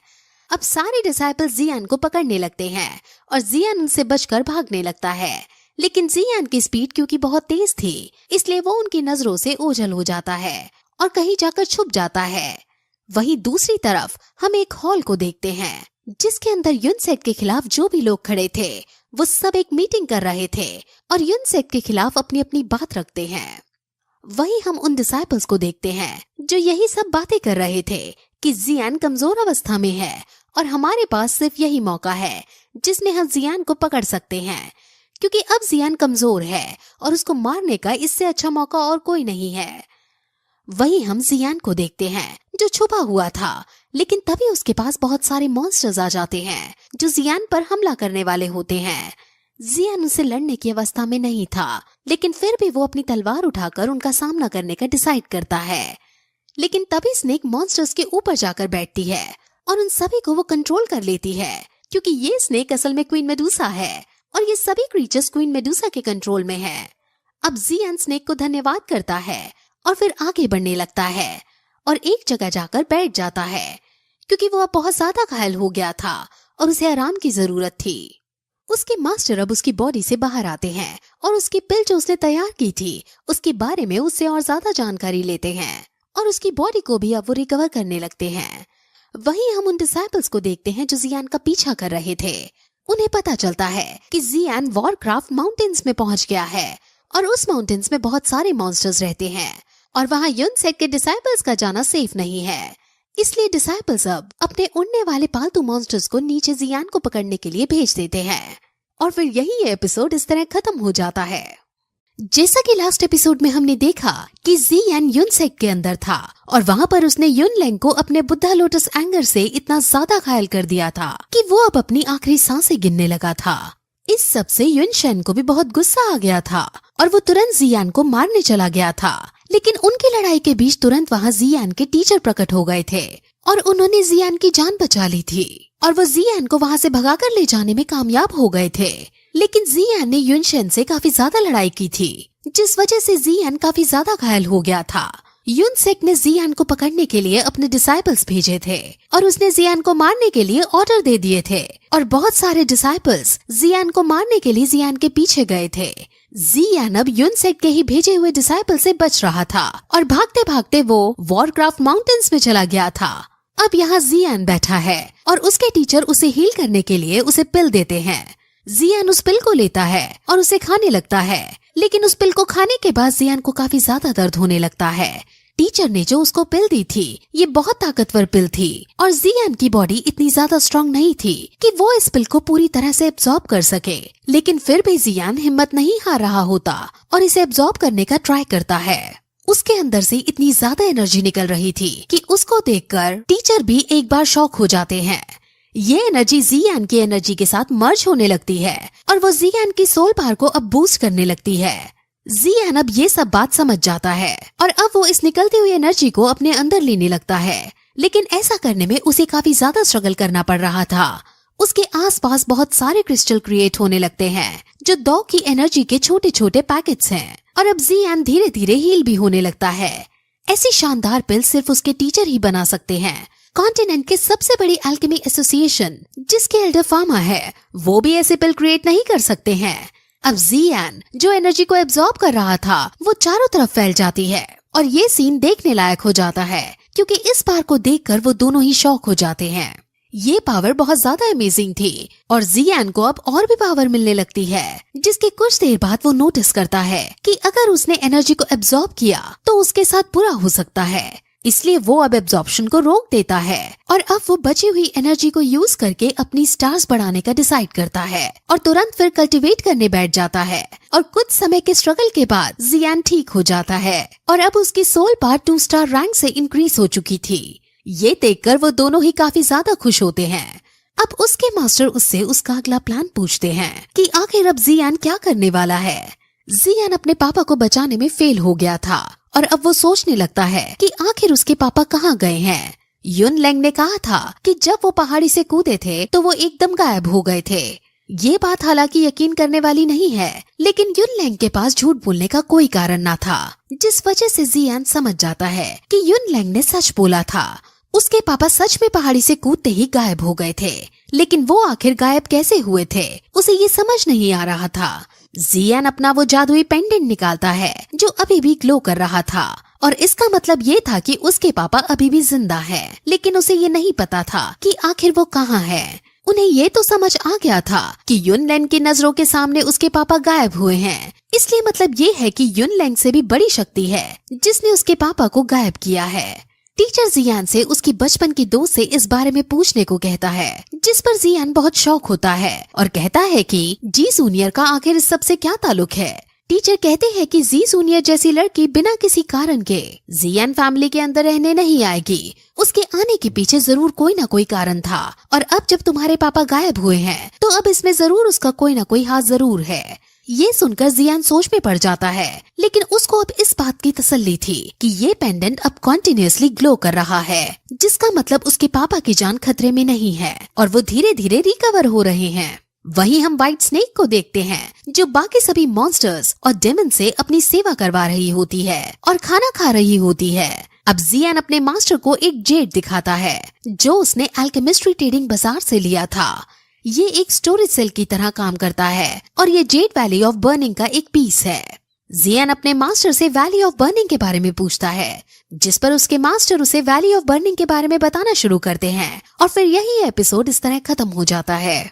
जैसा कि लास्ट एपिसोड में हमने देखा कि जियान अब हील हो चुका था और वो अपने मास्टर को अब जेड दिखाता है, जिस पर उसके मास्टर बताते हैं कि ये jade piece storage valley of flames का है।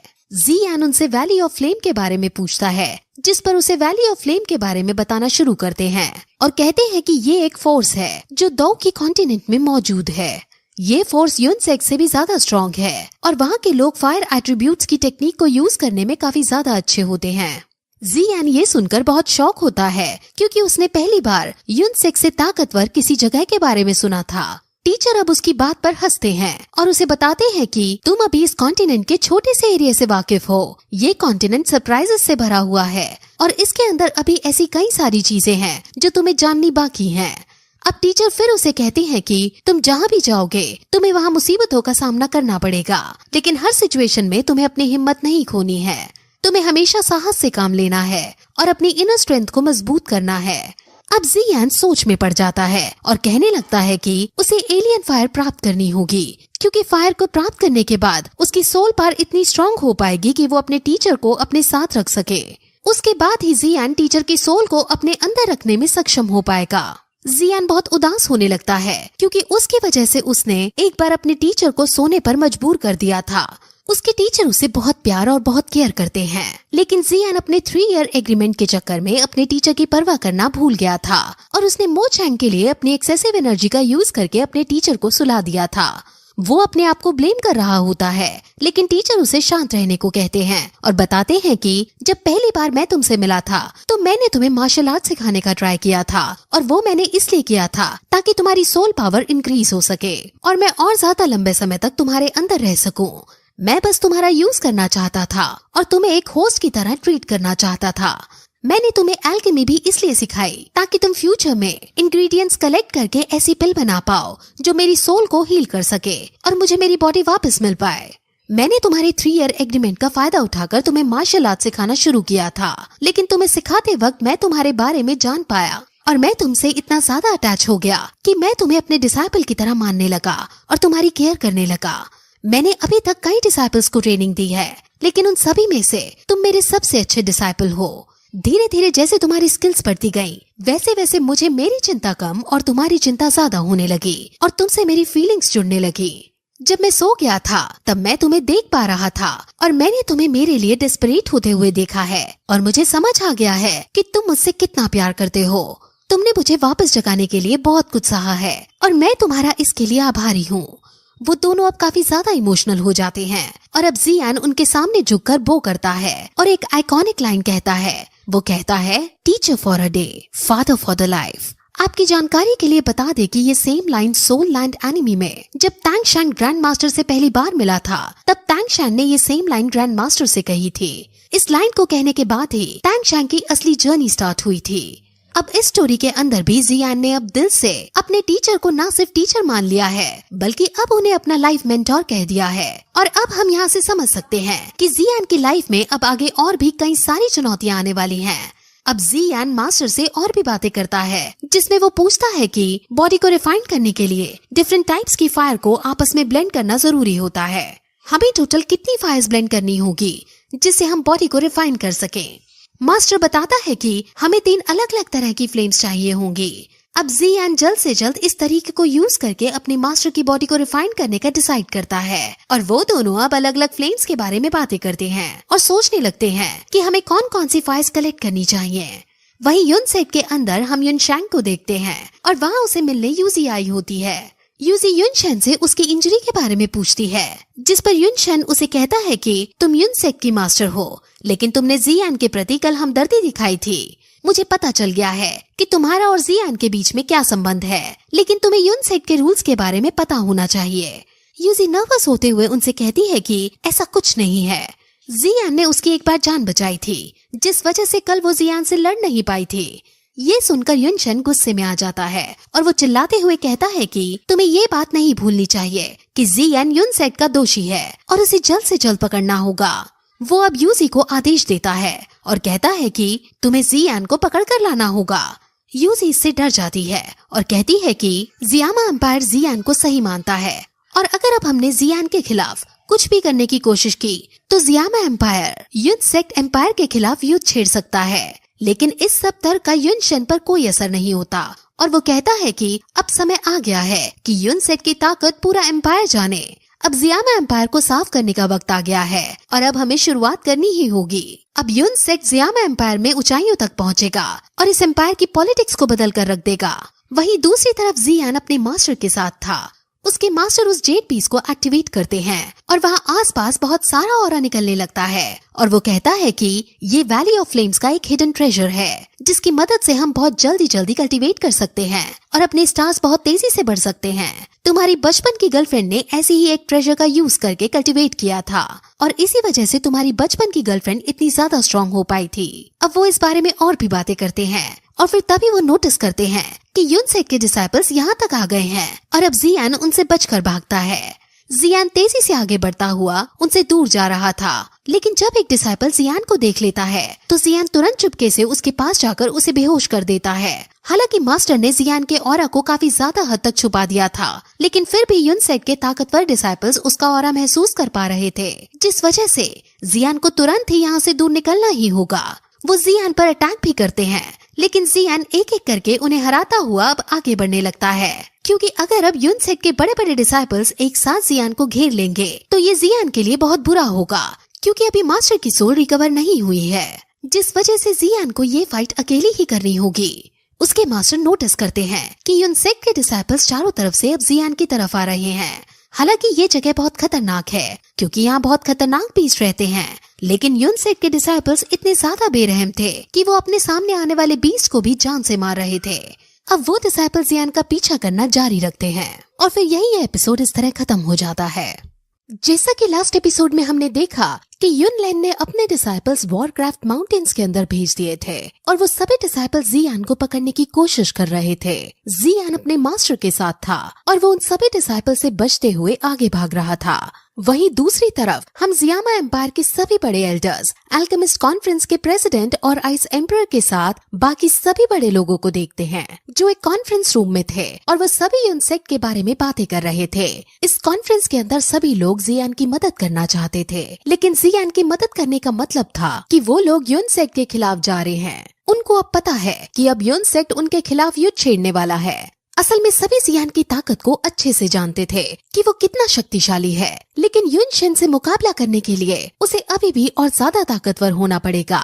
अब वो सभी युनशन के बारे में बातें करते हैं, जिसमें आइस एम्परर कहता है कि युनशन हमेशा से अपने नाम को और अपने सेक्ट के नाम को बचाने के लिए कुछ भी करता आया है। वो बहुत खतरनाक है और आगे चलकर भी वो कुछ न कुछ गलत काम जरूर करेगा।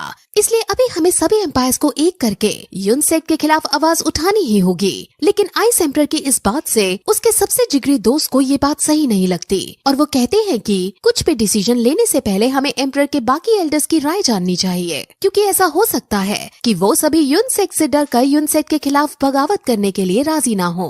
अब आइस एम्परर और उनके बीच बहस हो जाती है और आइस एम्परर कहता है कि अगर हमने अभी भी कुछ ना किया तो युनसेट इस एम्पायर को तबाह कर डालेगा। अब आइस एम्परर गुस्सा होकर वहाँ से सभी को छोड़कर चले जाते हैं और अब इस कॉन्फ्रेंस के अंदर भी दो पक्ष बन जाते हैं। कुछ लोग जियान की मदद करना चाहते थे और आइस एम्परर भी उनमें से एक थे, और कुछ लोग युनसेट के खिलाफ दुश्मनी मोल नहीं लेना चाहते थे, इसलिए वो इस बात का विरोध कर रहे थे।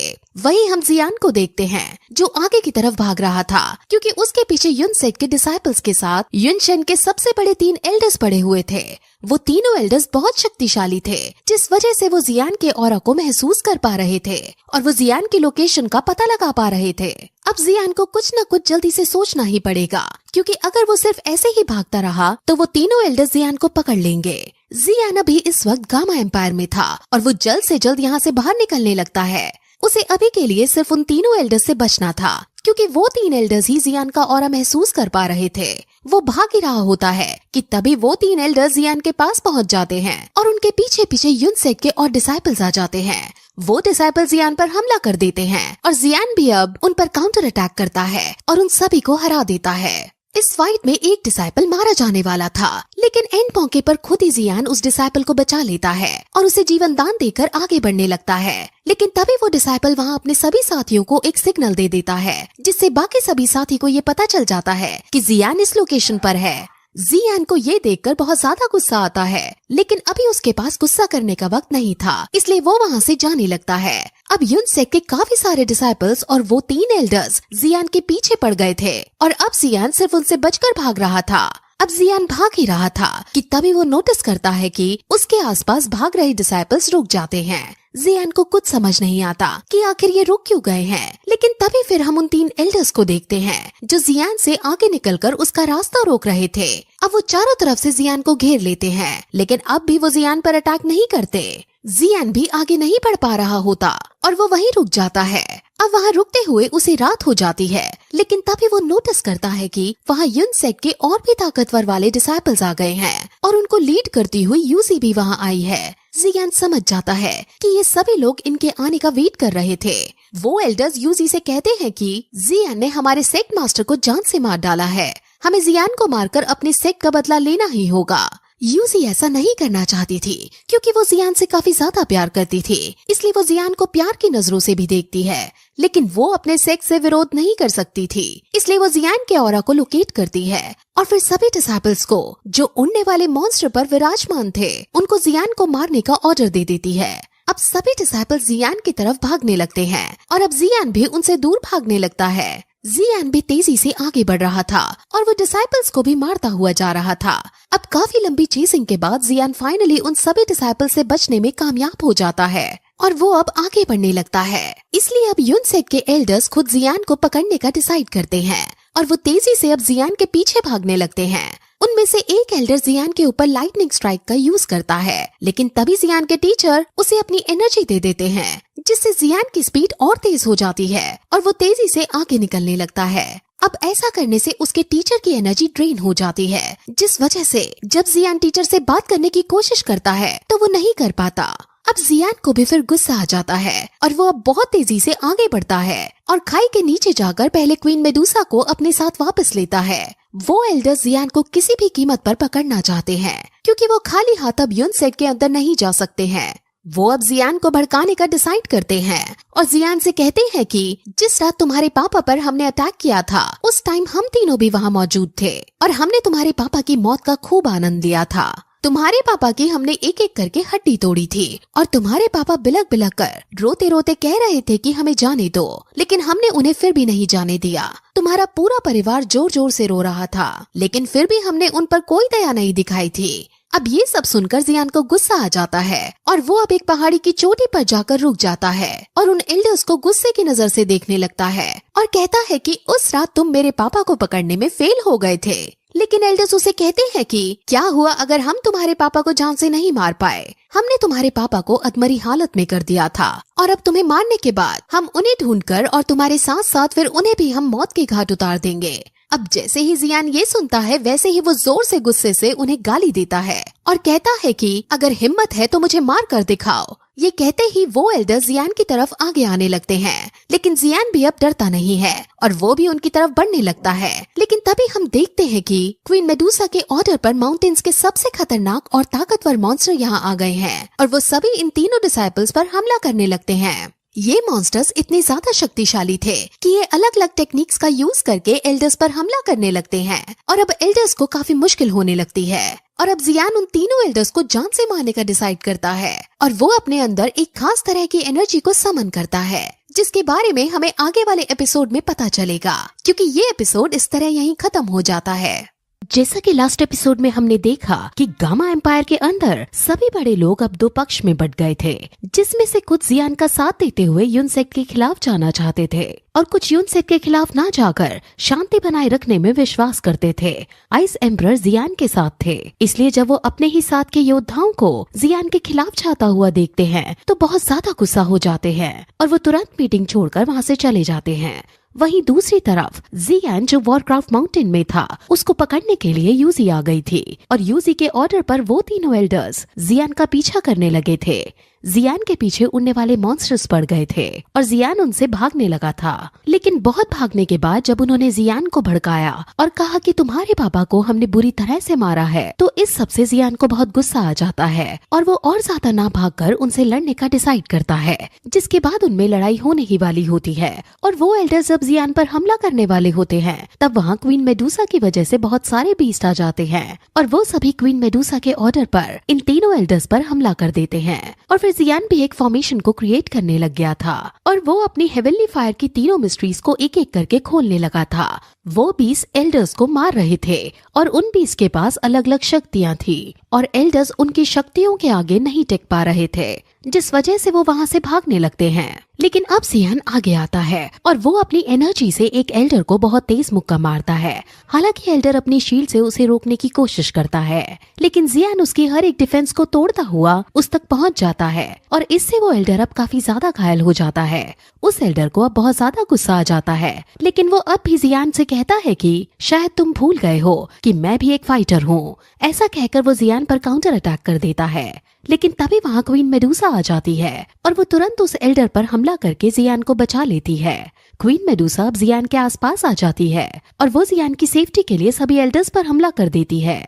वो एल्डर्स भी अब अपने पंख निकालकर जियान की तरफ बढ़ते हैं, लेकिन जियान तक पहुंचने के लिए उन्हें पहले क्वीन मेडुसा से लड़ना था, इसलिए जियान को वहां से भागने का मौका मिल जाता है। क्वीन मेडुसा उन तीनों एल्डर्स से अकेले ही लड़ रही होती है और जियान वहां से भाग रहा होता है, लेकिन तभी एल्डर्स के सभी डिसाइपल्स जियान के पीछे पड़ जाते हैं और वो उड़ने वाले मॉन्स्टर्स पर बैठकर जियान का पीछा करने लगते हैं। जियान काफी ज्यादा घायल हो गया था, जिस वजह से उसकी उड़ने की स्पीड कम हो रही थी और वो एल्डर्स भी अब क्वीन मेडुसा को चकमा देते हुए कैसे न कैसे करके जियान के पास पहुंचने लगे थे और एक एल्डर जियान को मारने ही वाला था, लेकिन तभी वहाँ बहुत सारे आइस मॉन्स्टर्स आ जाते हैं और वो एल्डर्स पर हमला कर देते हैं। वो आइस मॉन्स्टर्स बहुत ज्यादा ताकतवर थे और जियान समझ जाता है कि उसकी मदद करने के लिए आइस एम्परर आ गए हैं। आइस एम्परर अकेले उन सबके सामने सबसे ज्यादा ताकतवर लग रहे थे और वो सभी को वहीं रुक जाने को कहते हैं। वो एल्डर्स आइस एम्परर को साइड हटने को कहते हैं, लेकिन जब आइस एम्परर नहीं हटता तो वो आइस एम्परर को ट्रेटर घोषित करके उससे कहते हैं कि अब से तुम और तुम्हारी फैमिली यूनसेक की दुश्मन होगी। आइस एम्परर ये सब सहने को तैयार थे क्योंकि वो जियान की रक्षा करना चाहते हैं और उन्हें पता है कि जियान ही आगे आने वाला फ्यूचर है और जियान ही इतना टैलेंटेड है इस कॉन्टिनेंट में जो यूनसेक को मात दे पाएगा। इसलिए वो खुद दुश्मनी मोल लेकर जियान की जान बचाना चाहते हैं। वो जियान की नई लाइफ के लिए उसकी हेल्प करते हैं और फिर एल्डर से लड़ने के लिए आगे बढ़ जाते हैं। वो अकेले उन एल्डर्स और उन सभी डिसाइपल से लड़ते हैं और वो अकेले ही उन सभी पर भारी पड़ते हैं और यहाँ से हम आइस एम्परर की ताकत के बारे में अच्छे से जान सकते हैं कि वो असल में कितने ज्यादा ताकतवर हैं। वही जियान जो भाग रहा था उसके पीछे बाकी के डिसाइपल्स पड़ जाते हैं और वो भागते भागते जियान को पकड़ने ही वाले होते हैं। अब जब जियान को भी लगता है कि ये मुझे पकड़ लेंगे तो जियान अब उनसे खुद लड़ने के लिए आगे बढ़ने लगता है, लेकिन तभी वहाँ याफी आ जाती है जो अपने साथ हाई लाओ के आदमी लाई थी और हाई लाओ के ये आदमी युद्ध कौशल में इतने ज्यादा पारंगत थे कि वो आते ही उन सभी डिसाइपल्स को एक ही झटके में मार डालते हैं और जियान को बचा लेते हैं। वो फिर जियान को हाइलाओ के बारे में थोड़ा बताती है कि वो बुढ़ा आदमी अपनी जवानी में बहुत ज्यादा ताकतवर योद्धा था और फिर वो उसे एक रोल देती है जिसके अंदर इस जगह का मैप है और वो उसे जल्द से जल्द इस जगह से बाहर निकल जाने को कहती है। वो उसे बताती है कि तुम यहाँ से साउथ अफ्रीका की तरफ जाओ और वहाँ जाने पर तुम्हें एक जंगल दिखाई देगा और वो जंगल ही गामा एम्पायर की आउटर बाउंड्री है। वहाँ से तुम गामा एम्पायर से बाहर निकल सकते हो। वो उसे तुरंत यहाँ से जाने को कहती है क्योंकि यूनसेक उसे पकड़ने के लिए कोई भी रास्ता अपना सकता है, इसलिए जियान को अब यहाँ से निकलने के लिए जल्दी करनी होगी। जियान को अब अपने ऊपर रिग्रेट होने लगता है कि उसने आइस एम्परर के साथ साथ अब याफी की फैमिली को भी मुसीबत में डाल दिया है। क्या मैं तुम सबका एहसान कभी चुका भी पाऊंगा? वो ये सब सोच रहा है, लेकिन याफी उसे चुप कराती है और कहती है कि तुम एक दिन जरूर वापस आओगे और तुम यूनसेक से इसका बदला जरूर लोगे। इन 3 सालों में तुमने बहुत कुछ सहा है और इन 3 सालों ने तुम्हें बिल्कुल बदल कर रख दिया है। अब तुम्हें बस और ज्यादा स्ट्रॉन्ग होने की जरूरत है और फिर एक दिन तुम यूनसेक को अपने कदमों में ला दोगे। अब जियान उसका धन्यवाद करता है और याफी उसको बहुत प्यार से देखने लगती है। अगर आपको पता ना हो तो मैं बता दूं कि याफी बचपन से ही जियान से प्यार करती थी, लेकिन उसने कभी उसे नहीं बताया था क्योंकि याफी एक अच्छी लड़की थी और वो जानती थी कि जी जूनियर जियान से शादी करना चाहती है और वो जी जूनियर और जियान के बीच नहीं आना चाहती थी। एक बार जब जी जूनियर ने याफी से पूछा था कि क्या तुम्हारे मन में जियान के लिए फीलिंग्स है, तो याफी ने नर्वस होते हुए हालांकि मना कर दिया था, लेकिन उसकी नर्वसनेस से ही हम समझ सकते हैं कि उसकी लाइफ में जियान के लिए क्या पोजीशन है। वो जियान को प्यार भरी नजरों से देखती है और उसे अलविदा करती है क्योंकि अब ना जाने उसकी मुलाकात जियान से हो भी पाए या नहीं।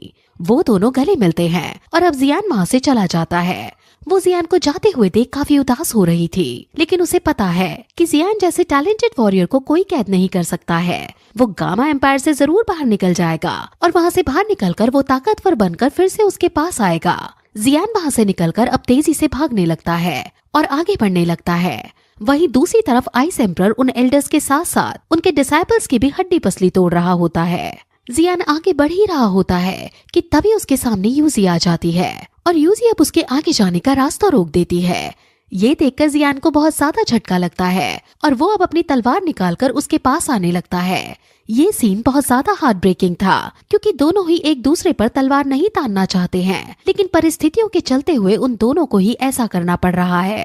यूजी जियान से उदास होते हुए पूछती है कि क्या तुम ठीक हो, जिस पर जियान ताना देते हुए कहता है कि तुम्हारी मेहरबानी की वजह से मैं अभी मरते मरते बचा था, तुम्हारा धन्यवाद है। यूजी को बहुत ज्यादा बुरा लगता है और वो अपना सर नीचे झुकाते हुए उसे कहती है कि वो विवश है, वो यूनसेक की सुजेरियन है और सुजेरियन होने के नाते उसे ऐसा करना ही होगा। तुम मेरे साथ शांतिपूर्वक यूनसेक के अंदर चलो और मैं तुम्हारी जान बचाने की पूरी कोशिश करूंगी। मैं तुम्हें वादा करती हूँ कि मैं तुम्हें मरने नहीं दूंगी। बस अब तुम और ज्यादा प्रॉब्लम क्रिएट मत करना और सिचुएशन को और ज्यादा वर्स मत बना देना। जियान उससे गुस्सा होते हुए पूछता है कि क्या इस सब के बावजूद तुम्हें लगता है कि यूनसेक तुम्हारे और मेरे बीच फिर से दोस्ती के संबंध स्थापित हो पाएंगे? तुम एक क्लैन की लॉर्ड हो और तुम्हें ये अच्छे से पता होना चाहिए कि अब कुछ ठीक नहीं हो सकता है। वो अब गुस्से में चिल्लाकर कहता है कि अब तुम मेरे सामने बकवास मत करो क्योंकि अब तुम्हारा और मेरा कुछ नहीं हो सकता है। अब जो तुम यहाँ करने आई हो उसे पूरा करो। अब जियान अपनी 3 फ्लेम्स को बाहर निकालते हुए आगे बढ़ता है और वहाँ से जाने लगता है। यूजी अब शांत होकर कहती है कि तुम जानते हो कि मैं तुम्हें नहीं मार सकती हूँ, लेकिन मुझे तुम्हें रोकना ही होगा। अब फिर वो भी अपने ऑरा को बाहर निकालती है और अब जियान उसको क्रॉस करके जाने लगता है तो वो जियान पर हमला कर देती है, लेकिन इस हमले से जियान घायल होने की बजाय हील हो जाता है और उसके आसपास का अपना और उसका ऑरा शांत हो जाता है। ये देखकर जियान काफी ज्यादा शॉक होता है और वो उससे पूछता है कि आखिर तुमने ऐसा क्यों किया। वो प्यार भरी आंखों से उसे देखते हुए कहती है कि तुम यहाँ से निकलने के बाद वापस कभी मत आना, क्योंकि अगर तुम वापस आए तो युनशेन तुम्हें नहीं छोड़ेगा। अब जियान का भी गुस्सा शांत हो जाता है और वो भी उसे प्यार से देखते हुए कहता है कि तुम्हारे अंदर अभी भी एक कोमल दिल दिखता है। वो अब उससे और भी बातें करता है कि मैं जानता हूँ कि तुम उस दिन विवश थी, लेकिन इसके बावजूद भी तुमने मुझ पर हमला नहीं किया था। जियान अब उससे और भी बातें करने की कोशिश करता है, लेकिन यूजी ये सुनते सुनते खुश होने के बजाय दुखी हो रही थी क्योंकि उसे बहुत ज्यादा रिग्रेट हो रहा था। इसलिए वो जियान को टोकते हुए कहती है कि क्या तुम्हें जाना नहीं है। इस पर जियान उसके मन की कंडीशन को समझ जाता है और उसके पास आकर उसे कहता है कि अब शायद मेरी गुफा वाली यूजी वापस आ गई है। ये सुनकर यूजी शर्मा जाती है, लेकिन फिर भी वो गुस्सा दिखाते हुए कहती है कि तुम्हारी केव वाली यूजी एक सुजेरियन है जिसके अपने कुछ दायित्व हैं। वो ऐसा कहकर जियान से दूर जाकर खड़ी हो जाती है, लेकिन जियान समझ गया था कि यूजी ऐसा मजबूरी में कर रही है, इसलिए वो खुद अब यूजी के बेहद करीब जाने लगता है और उसे गले लगा लेता है। वो अब उसे कस के पकड़कर उससे अपने प्यार का इजहार करता है और कहता है कि मैं भले ही यूनसेक की सुजेरियन से नफरत करता हूँ, लेकिन केव वाली यूजी का मेरे ऊपर बहुत ज्यादा इम्पैक्ट है और मैं उस सुजेरियन के लिए यूजी को नहीं छोड़ूंगा।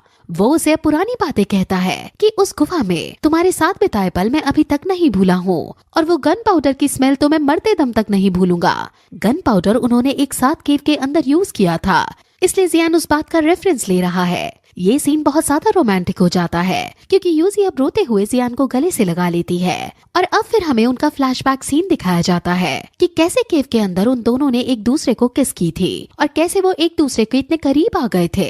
यूजी रो रही थी, इसलिए बात को नॉर्मल करने के लिए जियान उसे फ्लर्ट करने लगता है और कहता है कि मैं कितना बड़ा पागल हूँ कि उस केव में मैंने तुम्हें अपनाया नहीं और सिर्फ किस तक ही बात करके छोड़ दी। अगर किस से आगे बात बढ़ती तो शायद आज तुम्हें इतना ज्यादा दुख नहीं झेलना पड़ता। इससे यूजी को गुस्सा आ जाता है और वो जियान पर गुस्सा करते हुए कहती है कि अगर तुम केव के अंदर ऐसा करने की सोचते भी तो मैं तुम्हें जान से मार देती। इस पर जियान बहुत ज्यादा बुरी तरह हंसने लगता है और ये सीन काफी ज्यादा फनी हो जाता है।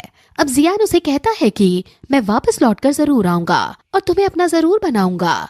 अब ये कहकर वो यूजी से अलविदा लेता है और यूजी से कहता है कि अगली बार जब वो आएगा तो युनशन को वो इकट्ठा मजा चकाएगा।